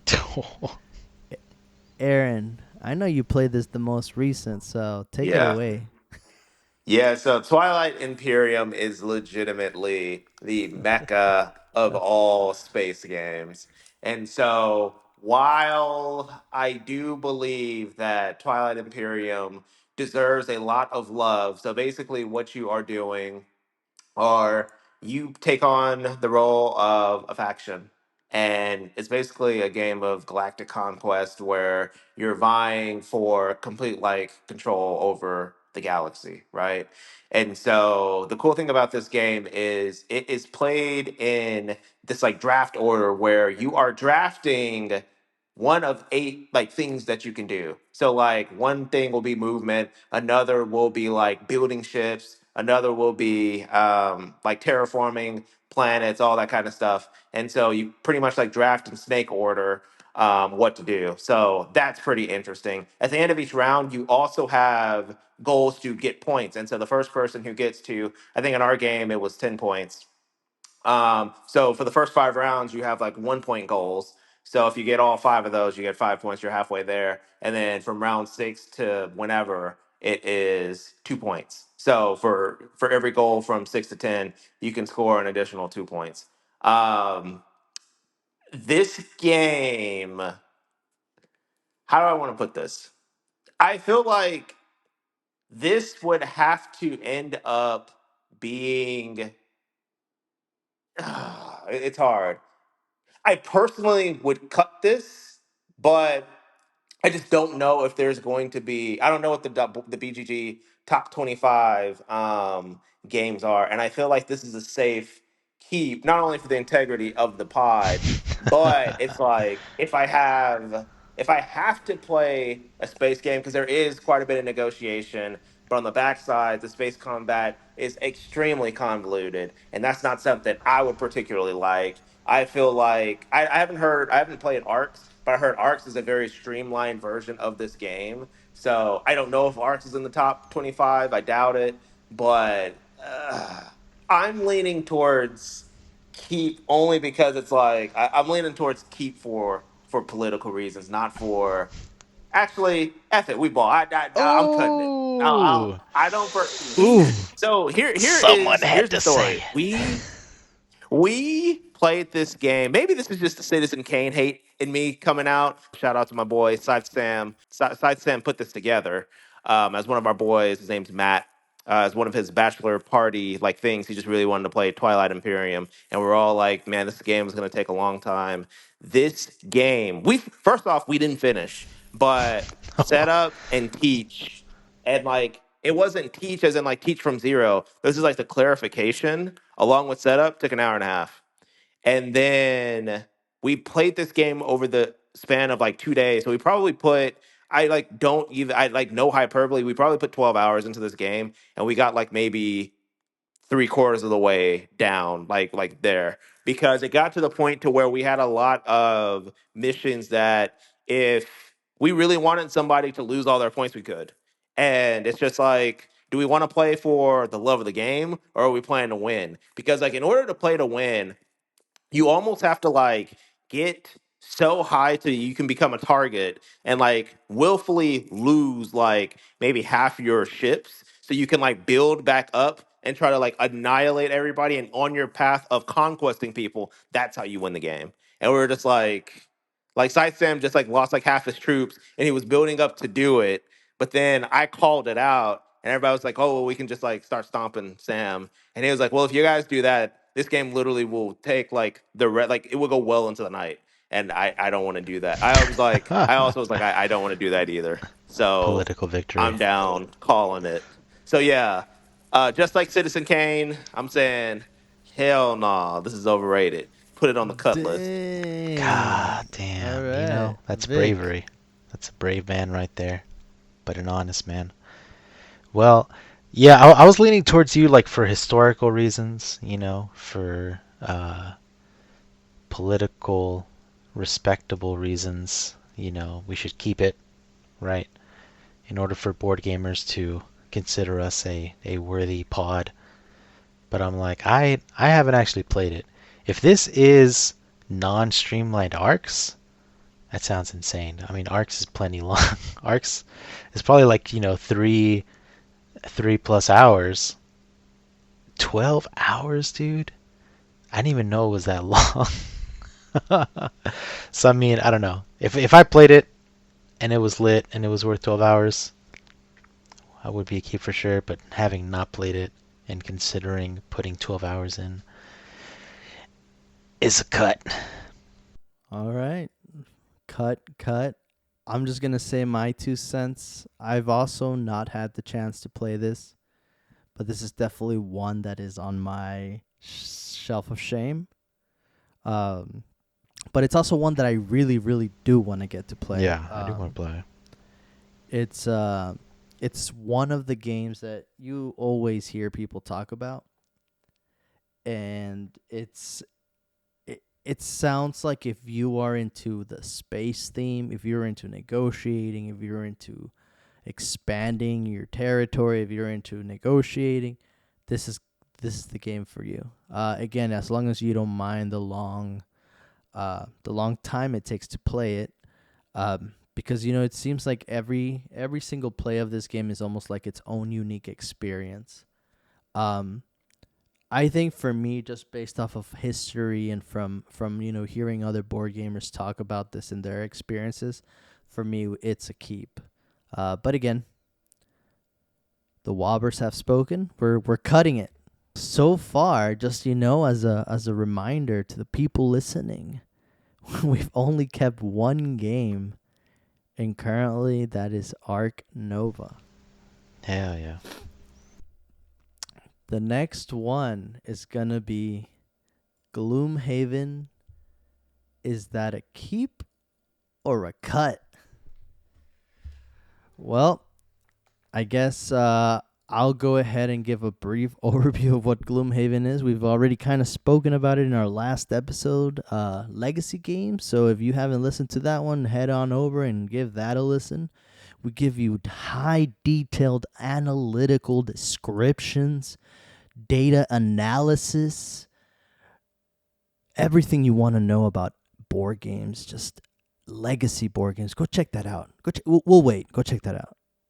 All right, you're back? All right. So Gloomhaven basically is a Euro-inspired combat game. I was trying to think what type of video game that last episode it reminded me of. I now remember XCOM. If y'all have played that, Oh this yeah. reminds me of XCOM. So basically, you get different cards. You get a character of your choice. And the way the game, it is a legacy game. So the way it kind of like plays out is, they come in like these little like boxes, and basically everything about Gloomhaven is gonna be like a secret or something you get to unlock every time you run like a mission. And there's like about 100 missions in the entire Gloomhaven campaign, and the people who beat all 100 sessions are saints. But basically it's like a choose your own adventure book. You're playing through each mission, and again, it's all tactical combat. All these missions are tactical combats, and there's a story tied throughout the whole thing. But it's a cooperative play, and it introduced what like a big box legacy tactical combat type of game is, right? And that's why it probably stayed on the BGG rankings as number 1 for multiple years. I've played multiple missions of Gloomhaven, and the design is very unique. It definitely introduced, I think, a lot of different concepts of, being able to have different cards that you could play that kind of add or detract from, the amount of actions, or basically the amount of damage you do, or, trying to pass different skill checks. It kind of felt like a D&D almost, sort of loosely combat system, and it kind of introduced it, and I feel like a lot of other games adapted that from this. So I think it inspired a lot of other games to kind of do what it does now. The story is also pretty good. Again, I haven't finished it, but definitely good enough to, kind of make it worth the investment, putting the time in to try and beat those 100 sessions or whatnot. So for me, having played multiple legacy games, I think this one has a lot of tricks up its sleeves that makes it a good play. And the tactical combat itself is really, really good. I think that's where this game shines. So I have to say keep for Gloomhaven. Yeah, bro. I'm feeling keepy too, cause I played one scenario, and I mean it was really good. I was really excited about my character. I was like, ooh, I'm gonna build my deck in this way, and like I already had thoughts about what to do, and like, you can kind of get into the roleplay a little bit. It's kind of like, whatever you bring into it. It's not crazy roleplay, right? It's kind of up to you to kind of bring that in. Mm-hmm. But there are like some scenarios where you can probably make choices a bit as a group. I think some of the choices you can make are basically how much you're willing to explore on the board, right? Because there's a bit of a time limit, as in like how long you survive. So sometimes you just like don't want to go explore certain doors because you just don't have that risk tolerance. But yeah, I would say keep for sure. It's one I'm super excited to play. I've played some before, but I think I might try Jaws of the Lion in the future. So it's got to be a keep. 2 keeps. And just because we're curious and the fans want to know, the people need to know. Aaron, would that have been a keep or a cut for you? Keep, baby. I heard the battle system in this was real lit. So, I'm all about battle systems. I like self-contained D&D and storytelling games. So, yeah, sounds lit. All right. Okay. So that's our first unanimous keep. And yeah, Gloomhaven again. I think it's a great experience, especially for it being one of the first big box legacy games. Definitely shook up the board game industry. So definitely shout out to Gloomhaven. Our next one is going to be the Castles of Burgundy. Yeah, baby. So Castles of Burgundy. This is an old classic strategy game. I guess I don't remember the lore exactly because it's been a long time since I read the original, but I played a ton. But like you're building out like your estate, right? You have you're going to start from a castle on this big hexagon made up of other hexagons, and you're going to have one tile somewhere on the board that's like your starting castle. And so the point of the game is to have the most points, but on your turn you're going to roll 2 dice, and then those 2 dice determine what your actions are, right? So they're 1 through 6.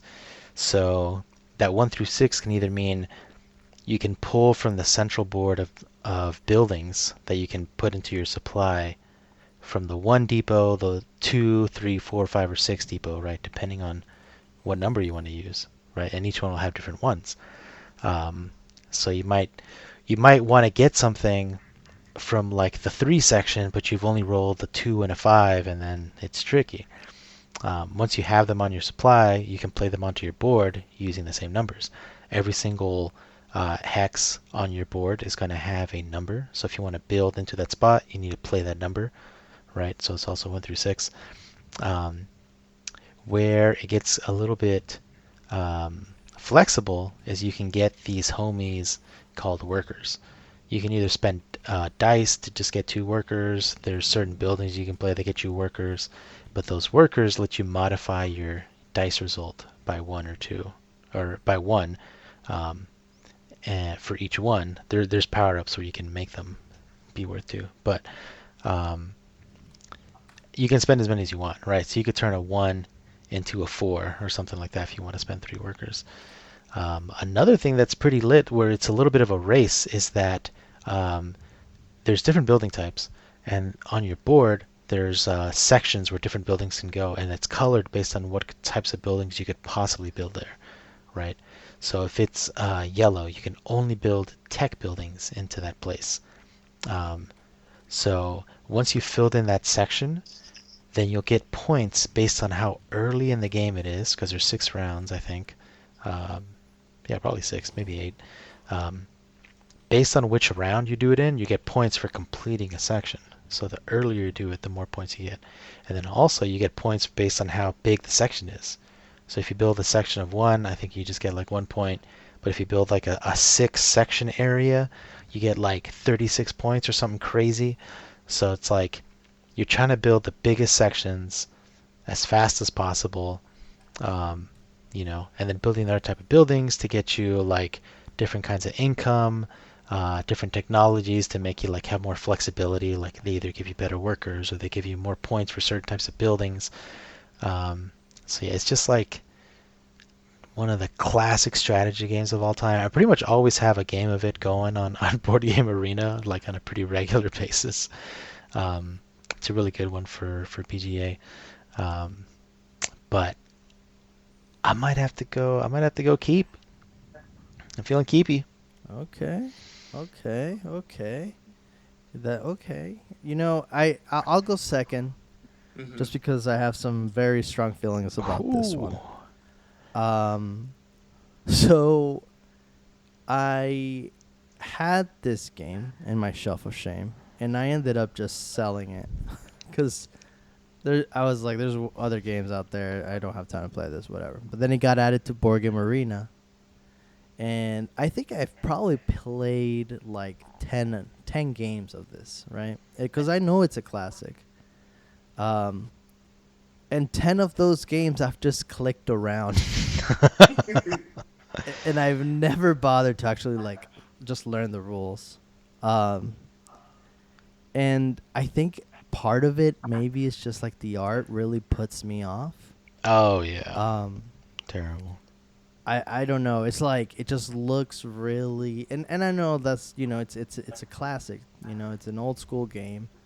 But something about the art just like really doesn't interest me. Even though I know a lot of people say that this game is like really good.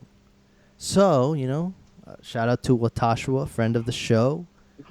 I know that boy went deep with that deluxe collector's edition with like 3D printed every single terrain and tile and like everything, right? So I'm hoping that I can play his version of the game and maybe then and finally then I will be able to learn this and play it. Uh, but until then, for me, it's a cut because I don't know it. It's just I can't learn it. I just can't seem to want to learn it. So it's a cut for me. What up, baby? So, Victor, remind me, what game is this? Castles of Burgundy. You're building your little estate, your little castles. Tona, remind me, what game is this? Castles of Burgundy, ugly art. I don't even know if it has rules tied to it. I ain't gonna lie to you, Chiefs. It's gonna be a solid keep for you, boy. Ooh. Castles of Burgundy was probably one of the first. I wouldn't say like one of the first like heavy games that. Well, I mean, it's not really like that heavy, but I don't know, dude. Something about like drafting die and letting them do their thing, like it clicked for me.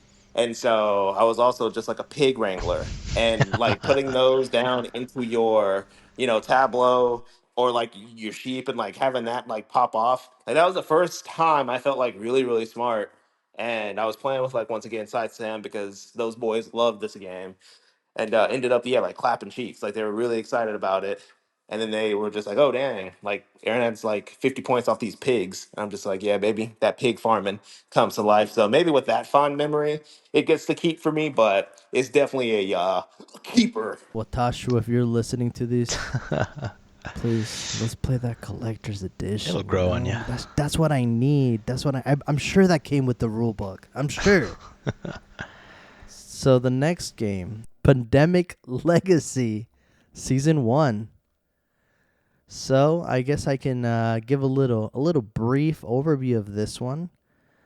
This is based off of the base game, which is Pandemic, where you and your friends take on roles. There's like 6 different roles: scientist, researcher, etc., etc.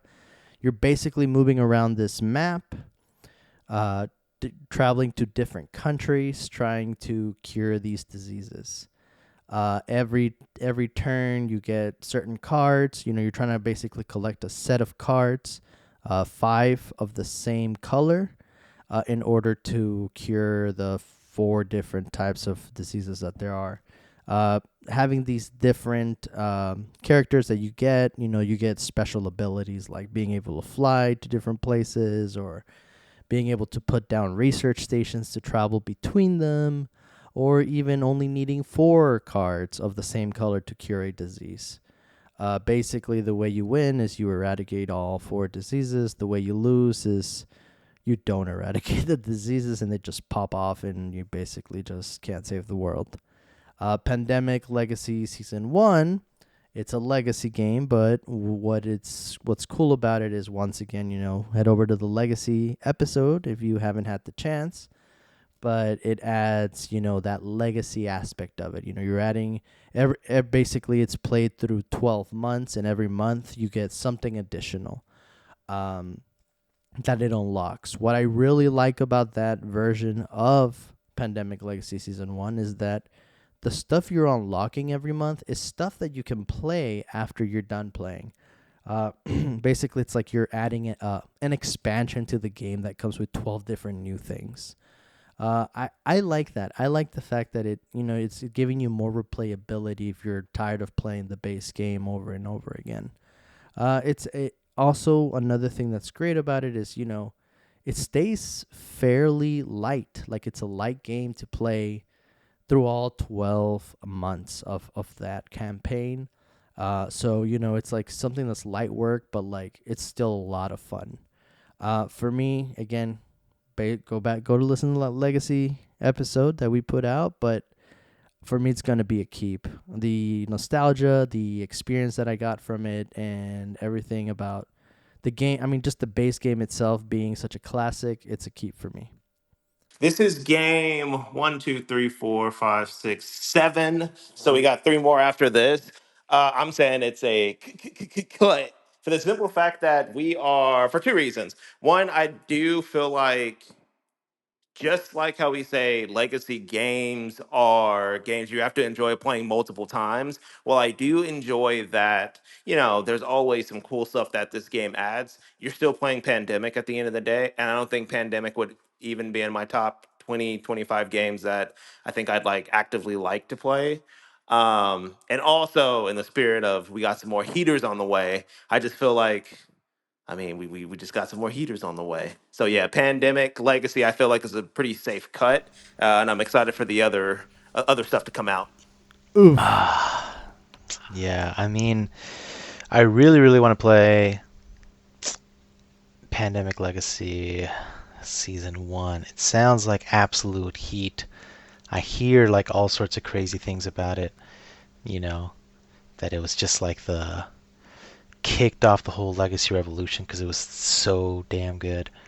And I Yep. do like Pandemic. I haven't gotten Pandemic to the table like in years. I remember because we kind of brought it up as a joke. Where it's just like, oh man, we got to play Pandemic again now that it's the pandemic, right?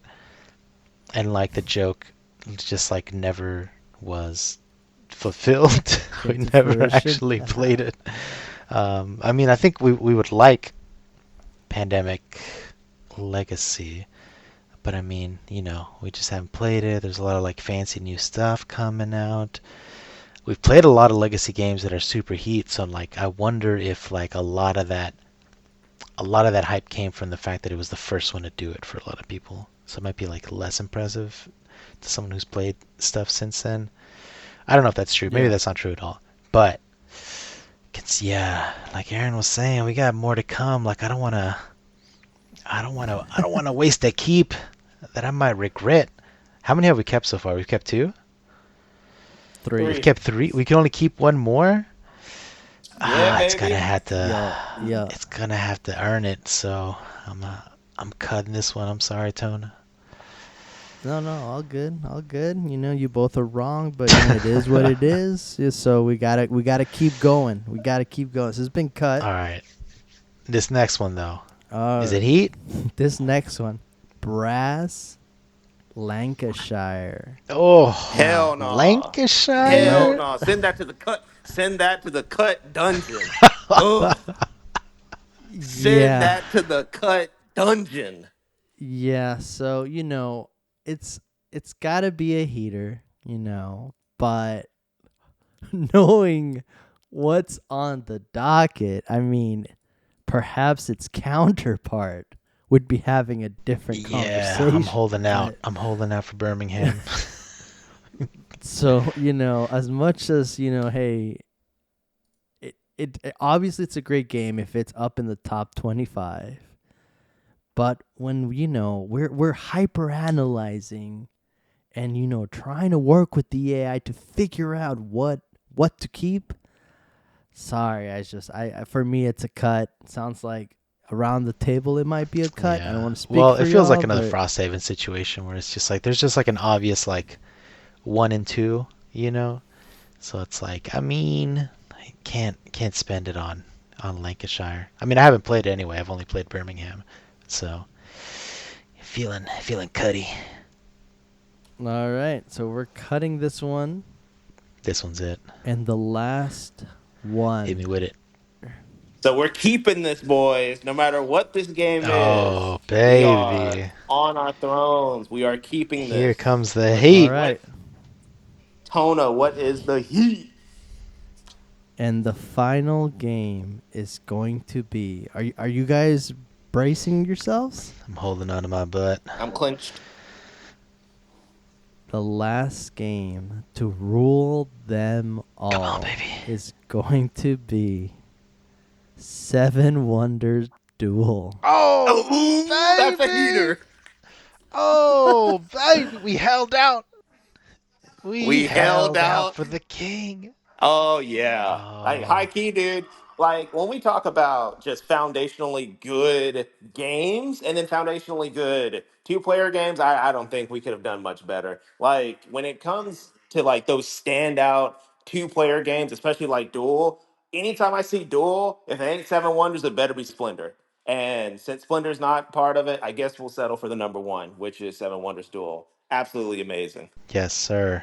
praise be, praise Yep. be. This is exactly what how it should have ended. I mean, this is another one kind of like Castles of Burgundy, where it's just like I almost always have one going in the back burner. I have the Seven Wonders Duel. I have the expansion that adds like the gods. I don't know if it's called like Greek gods expansion or gods expansion or something like that. That's just like Oh, like leaders. Leaders, leaders. no? No, they're gods. They're like mythical beings.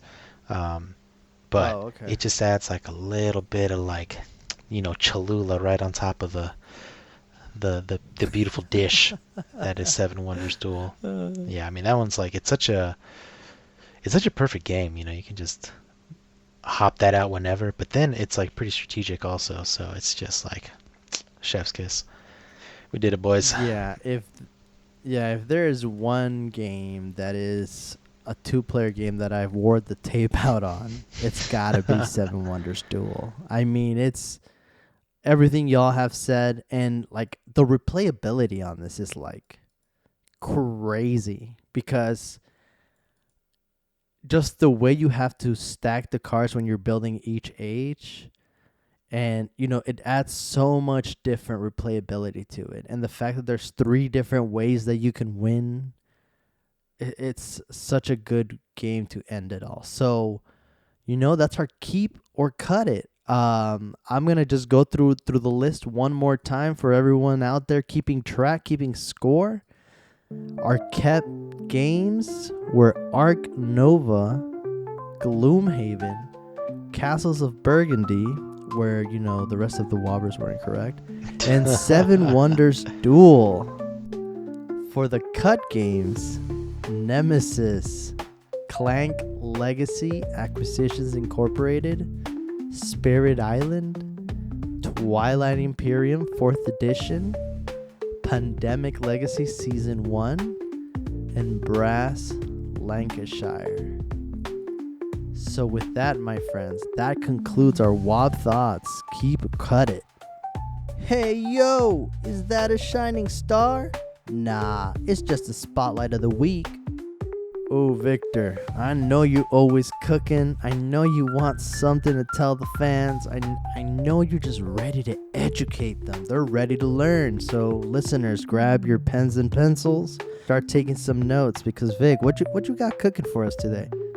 Bro, today I am spreading the word, the good news, which is that you can play board games with your friends online.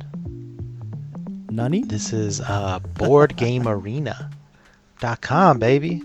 I mean, y'all probably, some of y'all intimately familiar. But for those that don't know, boardgamearena.com, like I said, started in 2010 by the homies Gregory Zabelli and Emmanuel Collin. So they're from Paris, from La France, and Ooh la la. home actually probably of Seven Wonders Duel. I think it's like a French game. Splendor, Time Stories. But yeah, so it's a website, right? So it's like browser based, and you can play it on mobile. It's all set up for mobile support. You can play board games that they have deals with a publisher for. So you can play real time, right, like you normally would with the homies online. Or you can play turn-based, where you'll just get a notification when it's your turn. You'll take your turn. Next person will get a notification, right? So you can just kind of play. You can do like one move a day or something like that, right? So games can take a little bit longer. There's no, at the moment, like bots or computers to play with, right? It's always real people. So you can play with your friends, or you can just use kind of like the matchmaking system. You just tell it what kind of game you want to play, and people making tables of a game, they can leave it open for people to join, right? And then they'll just sit there. You can either wait for it to happen live, or you can just queue it up and be like, hey, I'm down to play this game, and just like let it queue up, and it'll notify you when like a table's been found. If it's like one of the like lesser played games, and it's free, so you can play the free games as much as you want. There's certain games that are marked premium that you can't start the table for it yourself, but you can join or you can be invited to play at those. But premium is only $5 a month, $36 for the year. There's a lot of community support around it. If you want to like get involved, you can like be a developer for some of the games. Like they'll get the license Mm-hmm. for a game, but then someone has to like develop it and like build it into PGA, and that's usually just someone who wants to do it. Like I mean, they have like some staff, but like the amount of board games on here is crazy. So it's like Yeah. usually like a community supported developer who did it. People will also make tutorials that are really nice. And then there's a lot of volunteers that are translating the games into different languages.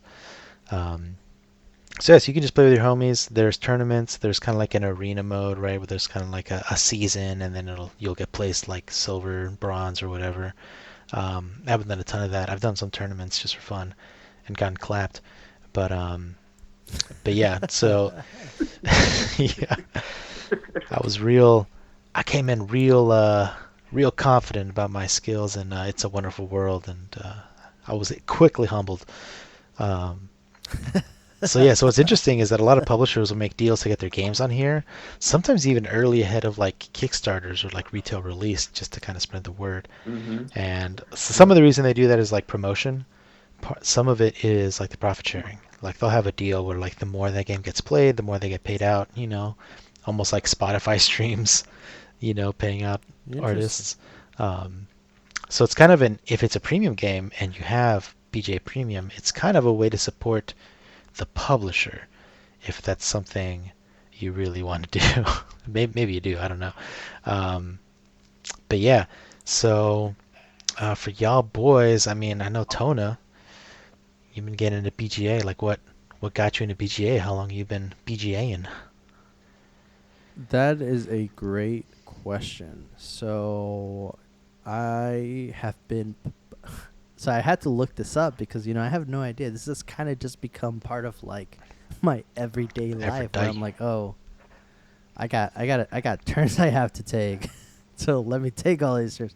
I'm like notorious for having like 50 games going on at once, but only taking a turn like maybe once every 5 days these days. So like, Thanks. it just depends on time allotting me, letting me play those games. But I had to look this up, and I have been a member of Board Game Arena since April 21st, 2015. So Whew. it's about to be my 10-year anniversary using Let Board Game Arena. let him cook. I'm surprised actually that it's been around for that long. To be honest, I can't believe I've been playing games for almost 10 years now here on Board Game Arena. But what got me into it is I believe I kind of was just on the Board Game Geek forums, and I saw a forum post that kind of was advertising this website. And back before Board Game Arena, I was using Tabletop Simulator. And it kind of caught my eye, and I was, I saw that I think they had Lost Cities. Lost Cities. They had it on here, and I wanted to play it, and it was scripted. And Tabletop Simulator does some scripting on their end, but I tried it out, and I kind of fell in love with it. And so, fast forward to today, I now have almost 1,000 games played on Board Game Arena, and yeah, man, it's almost like it's such a great service. I wasn't aware that it kind of worked like Spotify, where you're supporting the publisher even, because I actually have a question around that, which I'll bring up later once we all say how we got into it. But um yeah, it's definitely a great website if you don't have time to set out a board game and bring people over. If you just want something that's already scripted and you just want to play with people or your friends, definitely is one a great website. So to answer your question, since 2015, what about you, Aaron? An old head. I think I've been a member since 2020. So I found out about both board game Arena, and Tabletop Simulator through the pandemic. And so I remember it starting on um, Tabletop Simulator, where we would basically either play drunk golf, like mini golf with your friends, which was awesome, or we would play like some form of drinking card game just to have like a friend happy hour just on Steam. But then a few homies, so like Cy Sam and them, wanted to play Zolkin. And so I think that was my first game where I played on BGA. So it was super cool because like the interface, I was like playing on my computer and I was like, ah man, like this is kind of going slow. Like at first I was just like, this seems like a slow version of Civ. And I was like, well, I just kind of want to play Civ. But then I started playing with y'all, and like we ran the Splendor Duel tournament. We ran like It's a Wonderful Life. I know Tona, you and I played Can't Stop, and that was the first time I got addicted to that. And that game's like crack. So yeah, after the pandemic, I just kept the account, and then I just play, every now and then. And I'm glad we were able to do that. What Yeah, about dude. you, Vic? When did you join, Well, I was man? exactly the same. I was a COVID baby for BGA. That's also when I got into Tabletop Simulator. But it was funny.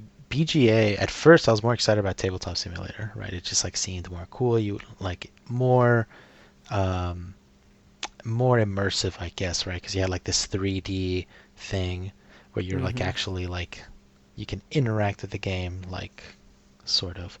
And BGA is like one thing that's kind of an interesting restriction is that they basically can't make it look too good. Like I think the rule is that whenever they're making an adaptation of a board game, they have to use all the art from the board game. They can't use like custom art or custom assets unless it's something that like truly doesn't exist, and then it's kind of like default BGA assets, right? So a lot of the games will look really similar, and they don't really like most games don't look that great on BGA, right? It's like less of that experience you can get in a lot of games where it's like, oh, this is just beautiful to look at. Most games on BGA, it's just like, yeah, man, this feels kind of like a 2000s kind of website, which is kind of shocking considering it came out like it's been out for so long. Um, the UI is like pretty lacking. Um, so it was less exciting at first, but the staying power has been a lot more than Tabletop Simulator. Like I haven't played a board game on Tabletop Simulator since the pandemic, maybe, because it's just like it's so much effort to like move everything Yeah. around with your mouse. You're just like, I mean, yeah, I get like the interaction of it, I guess, but like when you're playing with your actual hands, you got like two hands and you do all this stuff, and it's like doing all that with your mouse. It's actually a ton of work, and you just don't really want to do it. But BGA, I always got some BGA in the back pocket. You know what I'm saying? Mm-hmm. Like pretty much since Yeah. then, I've always like had a couple of games, and it's just like it just gets a little bit sad sometimes now when like I can't like open up my BGA and got like a turn or two in a game. It's I don't know. It's almost a little bit of a problem, like where like people are like, oh, I gotta like fix my TikTok brain rot or whatever. And it's like sometimes I feel like I have like a little bit of BGA brain rot where Yeah. we just have it going on so You could. much. Um, Mm-hmm. but yeah, it's almost like a part of life now. It's like we're always like if I don't have a BGA game going, it's like all right, time to start a What am BGA I game. doing? Time to get a BGA game going. Yeah.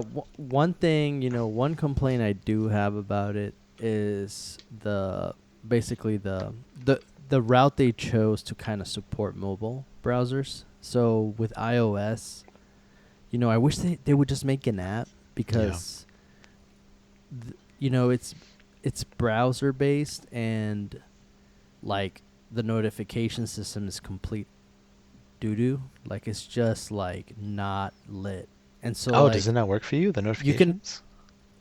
no, you can have push notifications. In fact, as long as you save it like as an app, you can now save like web pages as apps on your Yeah. iPhone.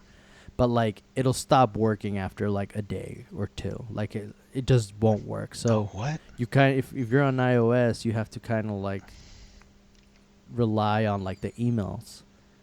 Emails? And Oh, damn, dude. yeah. It is And not lit.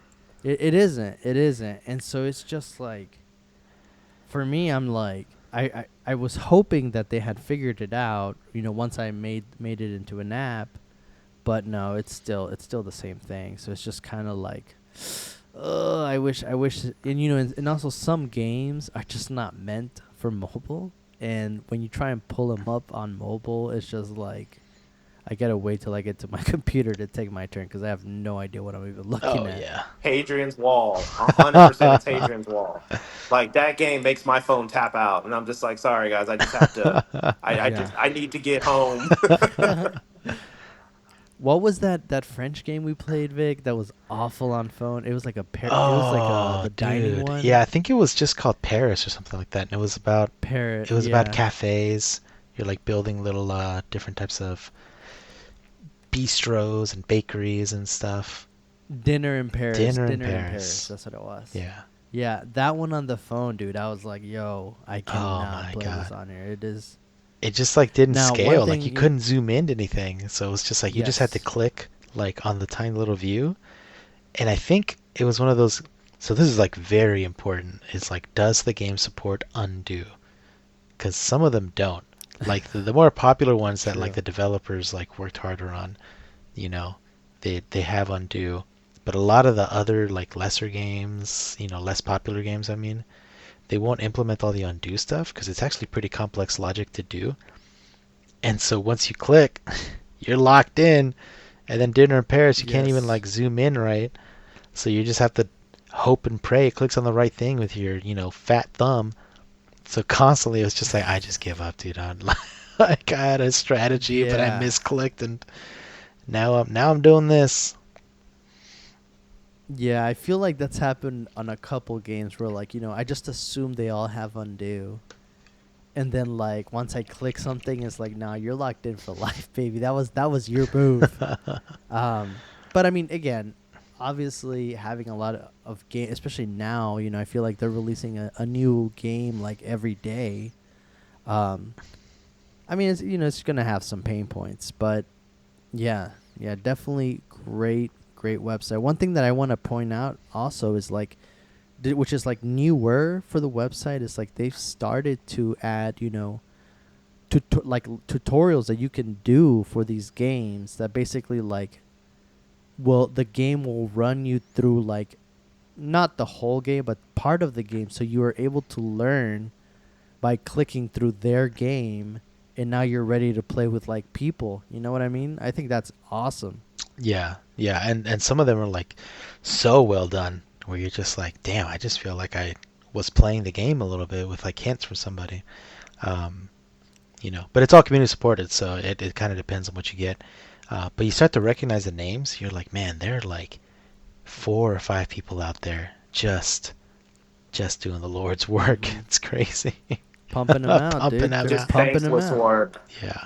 Um, Yeah. but Yeah. that kind of ties in nicely to some games are better on PGA, some games are not the best, but the ones that like get you hooked, because like the ones that just kind of showed me the potential of PGA. I think the perfect example is the one you brought up, Aaron, is Can't Stop. It's like Hmm. such a simple game, and like I've honestly looked into buying this game in real life just because we played on BGA so much, and like I don't think it's really in print. Like it's almost like it's like a Oh, BGA exclusive at this point, because it's just y- y- because I'm like, I mean, it yeah. seems like a pretty simple game. Like you could probably make it at home, right? You just have these four dice, I think. You roll them, and you pick like two results, right? So the 4 dice you can combine into any set of 2 dice that you want, right? And then you go up the mountain, um, and then you're trying to get to the top, and it's push your luck because if you bust, then you lose all your progress. So you can choose to stop. So it's like pretty simple. And I'm like, well, playing it in real life might be like, I don't know, just like maybe like too much work to like pull all this out. But on BGA, you just get that little dopamine hit of pushing your luck, and then you're done, and then you're like, all right, cool, it's not my turn anymore. I don't care what anyone else does. And then it comes back around to you, and you're like What the hell, Tona? Like, how'd you get so many damn sevens? It's just like the perfect BGA gateway games. Yeah, wore the tip out on that one back in the day. But like, what got y'all into it? Oh, oh yeah, no. Definitely Can't Stop is definitely like a golden one. Some other ones that I would say are like perfect if you're just getting started with Board Game Arena. You know, friend of the show, designer John Perry, he designed Spots. Oh yeah, I would definitely check that one out. Basically, you get these cute dogs. You just gotta roll some dice and hope that the dice you're rolling match up with the dice that are on the dogs, and you basically try to fill them up. You try to put the dice on the dogs, so some will have one square or one dice spot. Some other dogs will have two dice spot. Others will have three, and you can either run or walk, and like you have get all these different abilities to be able to basically be the first one to have 6 dogs that have all these dice on them. Um, I actually own the real copy and the Board Game Arena copy. Obviously, I get to play it there, but same. man, it's so well like implemented. Like it's just so easy to play. It's quick to learn, and man, it's so much fun on both physical or Board Game Arena. So I definitely would say Spots, and then Very my true. second one I would say would be like Jaipur. Um, Mm. Yep. uh, Jaipur, you're basically trying to get these resources. They're cheaper versus more expensive, and based on the amount of diamonds or ores or minerals that the cards you place down, you're able to get those minerals back, and that game is implemented so well as well. It's just easy to learn, quick to get in and play it, and then take your turn when you come back.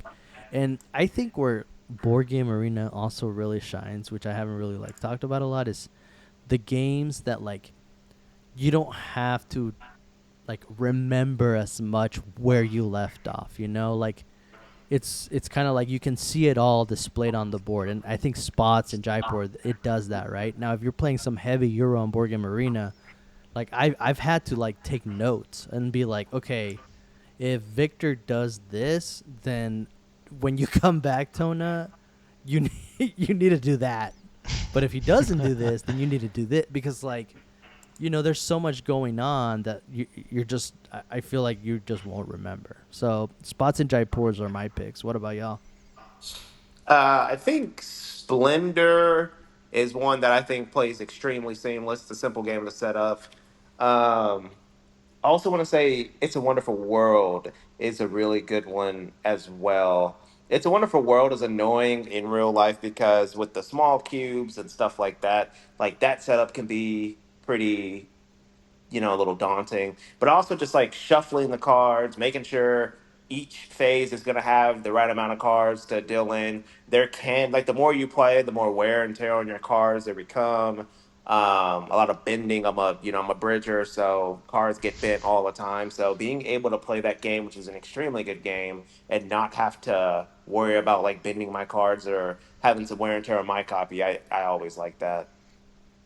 Yeah, especially games with a lot of shuffling, dude. Oh my God, it's a wonderful world. Like the amount of shuffling you Yeah. would have to do to like get it truly random, it feels like, man, Yeah. like it feels like playing it in real life just comes with an asterisk because it just won't get that like perfect randomness that you should be getting. Yeah, yeah, definitely. And another one, sorry, that I want to give a shout out to because I don't want it to go unnoticed, which is called Sky Team. It's a Mm. co-op game where you're a pilot and a co-pilot.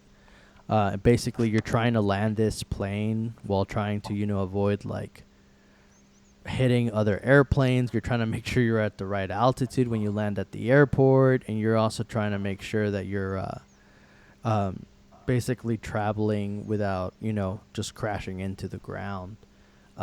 The way it's implemented again into Board Game Arena, just trying to figure out with your teammate how to perfectly, because you can't communicate once you're putting dice down into the actual airplane.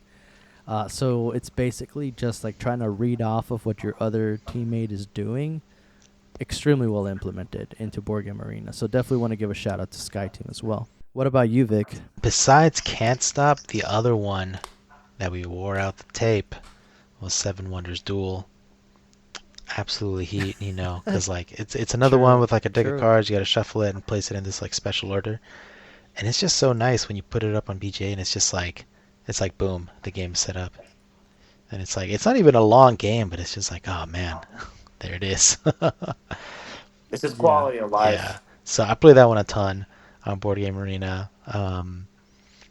Starting out, I think we kind of like I kind of stuck with the more light ones at first because I was like, it just didn't feel like right to play a heavy game on Board Game Arena. It didn't feel real.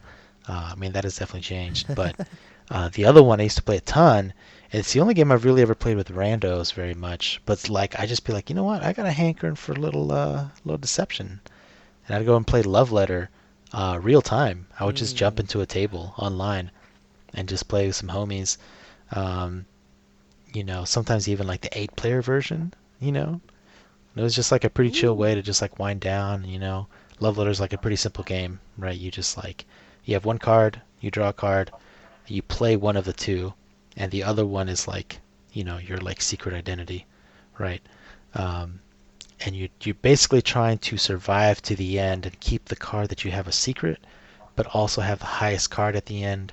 So it's kind of like that push pull where it's like people start to figure out what kind of card you have because it's clearly very high. Um, so it's safer to have a lower card to survive until the end. Um, so it's kind of a chill one. Very good to play on Board Game Arena because it's one of those games that's like long for what it is if you play it in real life, right? It's like pretty simple, but it only ends when someone gets like 4 points or something like that. Someone has to win Mm-hmm. 4 complete rounds. So it's a little bit like, I mean, damn, this could go on forever. In a 4-player game, you could end up playing like 15 rounds. So yeah, you bust it on BGA, setup's automatic. Um, it's chill AF. Oh yeah. Yeah, no, definitely a lot of selection. So much so that I would say, Aaron, what would you say is your best game to play on BGA if you had to choose one? If I had to choose one, I would say Hadrian's Wall for the simple fact that I had so much fun playing that game that I thought about buying it in real life. And then Ooh. I quickly was just like, why would I buy it in real life when A, it's free, B, people want to play, and C, I like actually got to go to my friendly local game store, House Rules, and like I saw A, how thick it was, and like I was turning it over, and then the owner was just like, dude, I mean, if you really want to be keeping up with pencils and stuff like that, like he's like, it's a great game, but you said you played it on BGA, so he was like, if it were me, I'd probably keep it to BGA, and I was like, say less, King. And then I ended up buying Millennium Blades, but that's a different story. But yeah, I think Hadrian's Wall is really well done. I think that it's really cool to. That is a game that you have to read the rules to, and I was able, like when I was on my desktop, I could have the rules middle tabbed, and so like the rules will be up as I'm like going through and like legit teaching myself the game and like teaching myself like what everything is. So that was also super nice because the rule book was like the real rule book just scanned, and it was super helpful. So yeah, I'd probably say Hadrian's Wall because I didn't have that game, and then I went to buy it, and then I guess like a 1B would probably be Can't Stop. My boy Victor, if you ever need Can't Stop. Speaking of house rule Ooh. games and Bishop Arts, that boy got a nice supply of the Korean reprint. So I'll check later and let you know if our boy Steven can hook you up with some heat. Yo. The Korean reprint. Damn, dude, he had to Yeah, go deep. baby. He had to get a Oh deep no, cut he for was that. it was IHB in his bag. But it was cool because I played Can't Stop on BGA. I told Greener, my homie, about it. He was just like, "Oh, well, like it sounds like you keep gassing it up. It sounds fun." And boy, when I tell you, like we wore the tape off that Can't Stop. It is a crash house delight. Hell yeah. Wow, So for you, Vic, did you say can't stop? Sorry.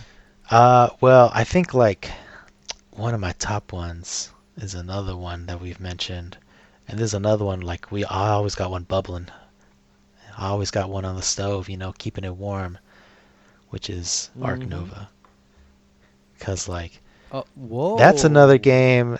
It Okay. comes with a huge deck of cards that like every game starts like Yeah. someone gets the task of shuffling that deck of cards. And it's like if that deck isn't really like properly shuffled, we're gonna make fun of that person all game long. And it's like, okay, I drew another petting zoo animal. Who shuffled this deck? Um, so it's like it's really lit to play on there. We always have one going, and like I think, I mean, we still play it like in real life, or we still would like a bunch. Um, but it's like, man, it's just like so lit on BGA. Just always have one going, and So like the actual implementation is really well done. It's one of the most well done, I think, of like any of the games. It looks really nice. A lot of the games don't look that great on BGA. This one looks pretty good, and it's got the undo implemented like perfectly. Like as much as it can be, because like you can basically do everything up until you reveal something and like undo almost everything in any scenario. So that's one of my goats. so um does someone in Austin of your group own the physical copy of Ark Nova? Yeah, one of my homies has it. He hasn't played with us a lot recently, so he kind of has it hostage. So we can't, so we can't play with it. We can only play with it when he comes to play, if he happens to bring it. So we're a little bit locked out. We're BGA only at the moment. For me, if I had to choose one to rule them all, right? I think I'd have to go with Gizmos. Oh, true. Um, Gizmos, basically, I'll give a little rundown of it. Basically, the theme is it's taking place, in a great science fair, right? Everyone's working hard on their creations, but only one can be crowned the champion. Basically, you're trying to build these machines that are efficient, but more efficient than the people you're playing against. Um, Basically, the way you win is whoever has the most victory points from building these engines, and these engines are just cards that basically pop off, right? Like you're basically just like getting different abilities, um, and it also depends on your it's like a little bit of tableau building, right? You get 4 different actions: file, pick, build, and research.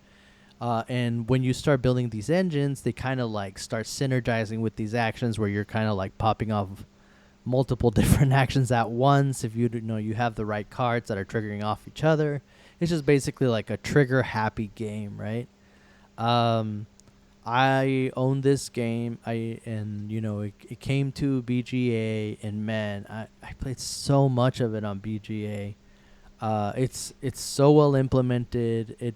The only thing you're really missing out from the physical copy is like the cool I guess marble tower that it comes with, because it kind of randomizes it for you. So that is kind of cool. But yeah, Gizmos. I know we've all played it on BGA and in real life too, and I think it's a great implementation. So definitely check out Gizmos. It's a really good one.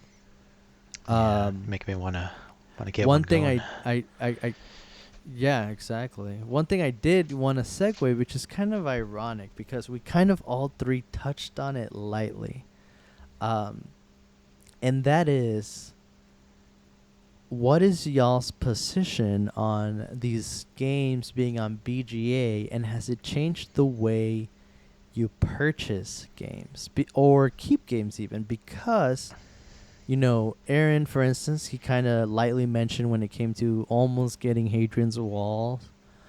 He kind of got deterred there. Vic, with Ark Nova, you said that you've played physical, you've played the BGA version, but it seems you end up playing the BGA version more. For me, I used to own Gizmos, but because I play it so much on BGA, I ended up selling it because I was like, it's taking up space in my shelf when I just have it on BGA, where I just play with all the homies anyway. And that one was a hard sell because, I do love that game. But again, it's like, why would I keep it? So, I've heard tales from both sides of the coin where it's like, well, actually, playing it on BGA has made me want to have the physical copy. And I can see that point of view as well. So I'm curious where you two land on that. Has it deterred you or encouraged you to get the game from Board Game Arena? Yeah, it's a bit of both because I tend to play games on BGA that I already have because I don't have to learn anything new. I feel like if BGA had like an audio tutorial or something that like I could passively listen to while I'm like taking my first two turns outside of like an active tutorial, it would probably cut my board game spending. I would probably say in half. But I don't know. A lot of my board game playing and a lot of the fun that I have with board games is playing in person and with people. And so I already have like a pretty big collection. So, like by proxy, I'm not just out here buying new games every week anymore. But anytime that I see some heat on BGA, I probably am more inclined to buy it in person so I can bring it to my group and then we can all play it together. Okay. Okay. And that's fair. That's fair. What about you, Vic? Yeah, I mean, I feel the same way that it can't replace like playing board games in real life. There's like some games where I'm just like, I don't necessarily want to play it on Board Game Arena because like I want to get the real experience first in real life. I don't want to like spoil it because it is kind of like um, not like a pale imitation, but it's just a different vibe than like playing in real life. Especially if you're playing turn-based. There's a lot of games that just like don't work playing turn-based asynchronous like that. There's so many games where it's like I want to look this person in the face when I take that resource they wanted from the bank. you know, I don't want to just like come back my next turn and be like, oh, well, okay, they took their turn. They didn't say anything in the chat, whatever. Mm-hmm. It like really reduces the some of that player interaction, unless you guys are just like totally chopping it up in the chat the whole time. But at the same time, there's a lot of games that it's just changed my opinion on because they're on Board Game Arena. So like same as you, one game that I really like is called Heat, Pedal to the Metal. The setup on this game, dude, is kind of it's chunky. Like it's, there's like a big deck, you got to shuffle it, but then everyone has to have their own deck, and then there's like things you have to draft. And there's like a lot of counting to do also, like because you're racing cars around the board and you're playing these cards and you have to add them up, right? And then like you might like want to undo things, and then you have like you have an engine that has heat, right? And you like put cards into to like store your heat, and then you spend them from there. So I could just imagine playing in real life. You have this heat, and then you spend it, and you're like, oh, actually no, I changed my mind. Let me put it back. But then I'm gonna discard this one. But then, but if I undo that, wait, where was the thing? So like it kind of like gets rid of all that. There's all this admin that you'd have to keep track of. So it'd be a lot more fun in real life, I think, in general, because it'd be exciting, like seeing everyone race around the board, and you're all like watching each other like pull out your cards. Like there's like lots of elements of push your luck you can do with it. But I was like, man. It's a big box, it's pretty chunky. Yeah. There's like a lot of setup, and the expansions like typically add like a lot more components to it. So like they have a lot of that kind of stuff on BGA. The setup's automatic, so I ended up math trading that one for something else that was out of print. I'm 'Cause surprised. I was like, yeah, I mean, like I don't know if I'll play it that much in real life, but on BGA, we might play it all the time. Yeah. And there's lots of games that like I have been wanting to play for years and I just have never gotten around to it. Something like Gaia Project, right? It's like considered like a classic. but I'm like, I'm not necessarily gonna go buy it just to go play it one time, you know. And then like I might try to play it at BGG Con, but like we might not get around to it because it's not like a new exciting game, you know. But it's on BGA, you Right. know. So we've played it. We've played it Right. a bunch on BGA, and I'm like, oh yeah, this is great, you know. I no longer really feel the need Yeah. to buy it necessarily, but you know. So there's a lot of stuff like that. Um, but there's definitely games like Carnegie as an example. It's like, you know, the art's by Ian O'Toole, so it's beautiful. You look at it on BGA, it's gorgeous, and I've been kind of tempted to maybe pick that up from playing it on BGA. And same with like the new version of Parks. I'm like, ooh, this is pretty nice. Oh. I might have to pay these tariffs. Yeah. So for me, I'm like, I think I'm on the other side of both of you. You guys say both basically lean both ways, I guess. I'm just like straight up like, if it's on BGA, it's out of my collection. That's fair. Just Yeah. because like I can't afford, it's no longer like oh, I want, like I don't want, I want to keep it. It's more just like it's doing me the favor of actually giving me space in my shelves to, get a new game that is not on Board Game Arena. That kind of bites me though, because again, kind of like you mentioned, all of these games are kind of based off of like publishing rights. So if a game disappears from BGA, well, tough luck, right? It's gone.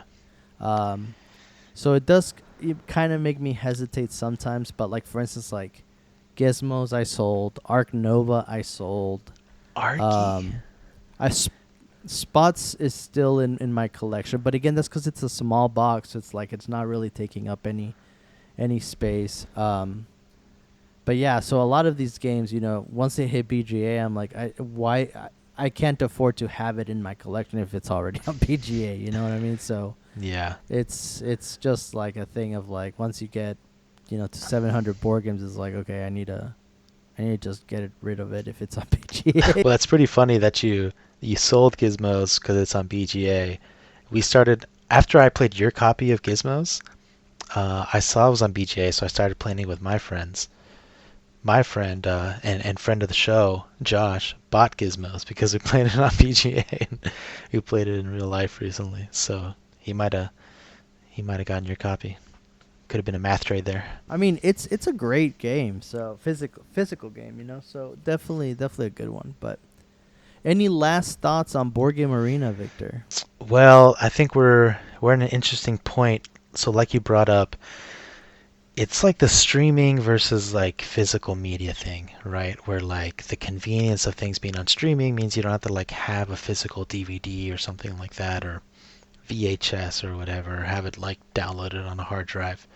But then they decide to take it off streaming, it's gone forever, and like there's nothing you can do about it, you know. I kind of like got into this a different way, where like the Criterion Closet came to Austin and we tried to go. The line was like literally 8 hours long, and so we dipped immediately. Oh no. Yeesh. But then I realized, like, so the whole point was that like you get to go to the Criterion Closet and there's like a 40% discount, and I'm like, everything's on 20% discount like on their website right now. So Yeah, or like if they're doing like their year-end sale thing, I think it reaches like 50% sometimes. Like yeah. But so then I got some DVDs and like I pulled up Mulholland Drive, and I just noticed, I'm like, dude, there's like no artifacts like on the black spots of the video, you know. When the camera's like spanning or like panning across a landscape, there's no stuttering. It's just like, damn, DVDs actually, especially if you get that Blu-ray 4K, like it actually has a lot going for it. But you know, it's a cycle. Yeah. Streaming still I do a ton of streaming, so I feel like it's just like things go in cycles. You know, you might be on a BGA heavy period at some points and a more IRL period at some points, and we might be going into a BGA period because a lot of new games are gonna be it's gonna be a struggle to get them shipped in from China But ain't no terrorist putting that game up on BGA, so you might see a bit True. of a shift, is all I'm saying. And well, it could go one of two ways. It could go that they put more games on BGA to like try to get like a little bit of profit sharing, Spotify mode, right? Or publishers might be like, we need to set up our own BGA competitor, and then it just becomes like, Netflix, Hulu, Apple TV, Max, and all that kind of stuff. So there might be a lot of more online games, even if it's not on BGA in the near future. Well, that's BGA Board Game Arena. If you haven't made an account, head on over. It's free. And if you want to play all the other premium games out there, and they have a ton, sign up. It's a good service, and you won't regret it. There's a lot of board game to be played there. Choo choo! It's that BG hype train. Welcome to the new BMW segment. All right. Well, you guys know the official choo-choo train for the BG hype. With the condition that the way the world is currently, aka America, and tariffs, Kickstarters, GameFound's not looking too good, not looking too promising at this time. So we as a whole have decided that at this point we're just going to put a pause on it. We're going to pause it, and we're kind of just going to we're going to see how things play out, right? We're going to see how these tariffs go, and then maybe we'll start recommending Kickstarters and crowdfunding board games once again. But right now, again, it's so shaky. We don't really know how things are going to play out. We don't want people investing into crowdfunding and then all of a sudden projects start dropping. I mean, we're already seeing, small businesses, small publishing businesses crumble to the ground, sadly. So I think for now we'll hold off. But instead, we have something else. We have the BMW hotness. Not to be mistaken with the German engineering, but basically the BMW is an acronym. So it is buy it, math trade it, or wait for a homie to get it. So basically, what we're going to be doing over the next few weeks until either this tariff situation gets taken care of, or we just might make this a permanent part of the show, is we're going to look at 5 of the hottest games on BGG's hotness ratings, and then talk about the games and see if we would like to buy the game, get it in a math trade, or wait for a homie to get it so we don't have to spend our money and then play it from through them. So the first game on the BMW hotness, the inaugural game, is SETI. Search for extraterrestrial intelligence. So just a quick overview of SETI. It is a Euro game for 1 to 4 players where you lead a scientific institution tasked with searching for traces of life beyond planet Earth. So the board of SETI is beautiful. You have to, do one of 3 things each turn. You either have to invest in scanning and trying to put your planets and some research on surrounding planets. You have to move up a planet track and legitimately try to search for extraterrestrial intelligence. Once you upgrade their tracks, you get to unlock them, and then you add a whole lot of flavor into the game. The main draw of the game is the rotating board, the high amount of replayability, and all of the flavor of the cards that you can handle. So, is SETI for you guys in the BMW hotness rating? What is it for y'all? Oh, that's easy. I mean, I already bought it, so bought it. That's easy. Simple. I'm in wait for it mode because I feel like one of my friends here might be trying to get it, so I don't want to like us both have it. And if I can wait him out and he buys the copy first, then I get all the benefits, none of the cost. I'm in wait for it mode. I feel that. I feel that. I am also in the weight category because one of the homies already has it. Even if he didn't have it, I probably wouldn't go out of my way to get this game. It was one of the higher games at BGG last year that I was having no type of urgency to play. So I kind of played this game despite myself. But yeah, so that is SETI. So the next game, however, is a certified freak and a bona fide banger. Galactic Cruise by Kinson Key Games. So we talked about Cruise a lot last week for the pod. If you missed that or haven't caught up just yet, Galactic Cruise is a 1 to 4 player worker placement game where you are trying to build the best space cruises to become the next CEO. On your turn, you'll either place a worker to take 2 actions in the network. You can launch a ship. You can send one of your workers to space as a pilot, or you can host a little party, a little waffle party. Shout out to Severance, and then get some funding bonuses. The game is super smart, where you get to use your actions to either acquire the blueprints, construct the ships, attract some guests, and then build developments.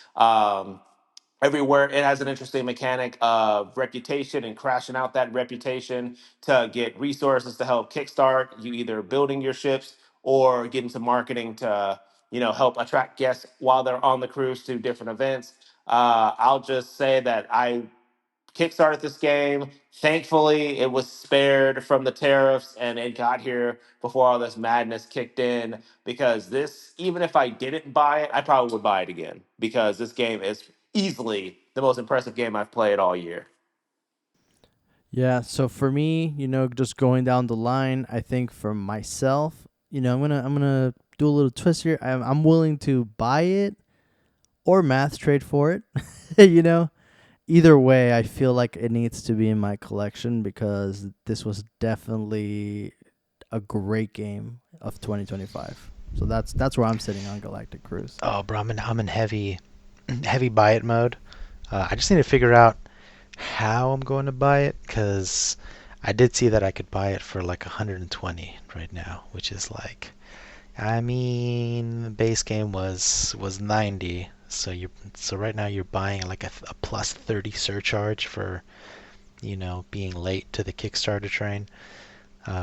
But I think there's like another campaign right now for like an expansion or something like that, so it might be a little cheaper to jump on there, plus or minus some tariffs. But I'm in buy it mode. Just gotta figure out the economics. I feel it. I feel it. Surprisingly high is Courtesans. Ooh, So Courtesans is the 2 to 5 player Pandasaurus phenom that took, Eschen as well as Gen Con by storm. So in Courtesans, you're essentially having to decide if one of the 6 families are hot or not. On your turn, you will draw 3 cards. You will play a card in front of you. You will play a card to an opponent's tableau, and you will play a card either above the queen's table to show that the family is hot, or play it below to show that they not it. At the end of the game, you will go based on like where the cards fall in the hot or not category, and you'll score or lose points based on each individual person of that family in your tableau. Courtesans, this game, I went out of my way. Like I was completely following the hype train on this all last year. People between this and Castle Combo, people were just like, "You just need to buy this game." Oh, and Things and Rings. This Castle Combo and Things and Rings. It was like the triumvirate of like, you need to buy this game. They're short games. They're the perfect filler games, and making a case for top 5 fillers of all time. I was a buy. I own this game, and I've spread the wealth. I think in our board game group, 3 people have actually bought this game as well. So the courts and loves run deep. So it's a buy damn, for dude, me. you were 3 for 3 on the hype for those. Goddamn. Um, but yeah, I'm in heavy math trade mode. It's my math trade wish list. We're trying to make it happen. We'll see when we can get it. Yeah, I'm right there with you, Vic. I know I have a couple duds that I want to trade. That I wouldn't mind trading for one of Courtesans. Definitely, when we played it at BGG Con, it was a great time. So I think it's definitely worth a math trade for me. The next game, fourth in the installment, is also a game that was white hot last year. Arcs, the 2 to 4 player Phenom game that, man, They say that it was set in a dark yet silly universe, but once our boys shut up and sit down, got their hands on it, this game just caught fire. So, players represent officials from a distant, decaying, and neglectful empire who are now free to vie for dominance, whether through battle, gathering scarce resources, or diplomatic intrigue. I've been told that this game is the streamlined and fun version of Twilight Imperium. And even hearing that, even hearing the hype, I haven't played this game yet. I still very much so want to. I think that this would probably be a math trade game for me personally. I think that I think that like like this needs to be in somebody's collection. I don't think anybody has it in our group. And so like if I had to do it, like sure, I'm more than happy to do that. However, I'm trading for it because I'm not about to get pot committed with another huge purchase. You know what I mean? So for me, Arcs is a math trade. Well, brother, for me, I already bought it, and There the you go. blighted expansion. So, I mean, that's my answer. It's already sitting in my collection with all of the goodies as well. So, I mean, yeah, if you're trying to play it, you're trying to hit it, your homies got you. Oh, Bruh, let's so, get it bro, I'm coming going. through. so, so that's my answer. It's in my collection already. Yeah, I mean, I was in probably gonna be in a buy it situation, but the homie got it, a friend of the show. He's already got it in the collection, so got out free on that one. Played a couple times. It's absolute heat. Definitely recommend it. Yep. And then the last to round out our first edition of the BMW Hotness is Rebirth. Now, this was one of like I think the three Reiner Kinzia heaters that we actually got to a few of us got to play at BGG Con last year. So for Rebirth, Rebirth is a 2 to 4 player tile laying game, and the game revitalizes the classic genre by combining Kinzia's elegant mechanics with mighty boards evocative world building. Each turn, players draw a tile from their supply and place it strategically on the board. These tiles represent your clan's contribution to rebuilding the land, and Rebirth rewards strategic foresight and clever tactical play with a few tough decisions to tie it all together. So, I think Rebirth is going to be a math trade simply because when I played this game, it reminded me of another Rainer Kinzia game that I actually got through Kickstarter called Cascadero.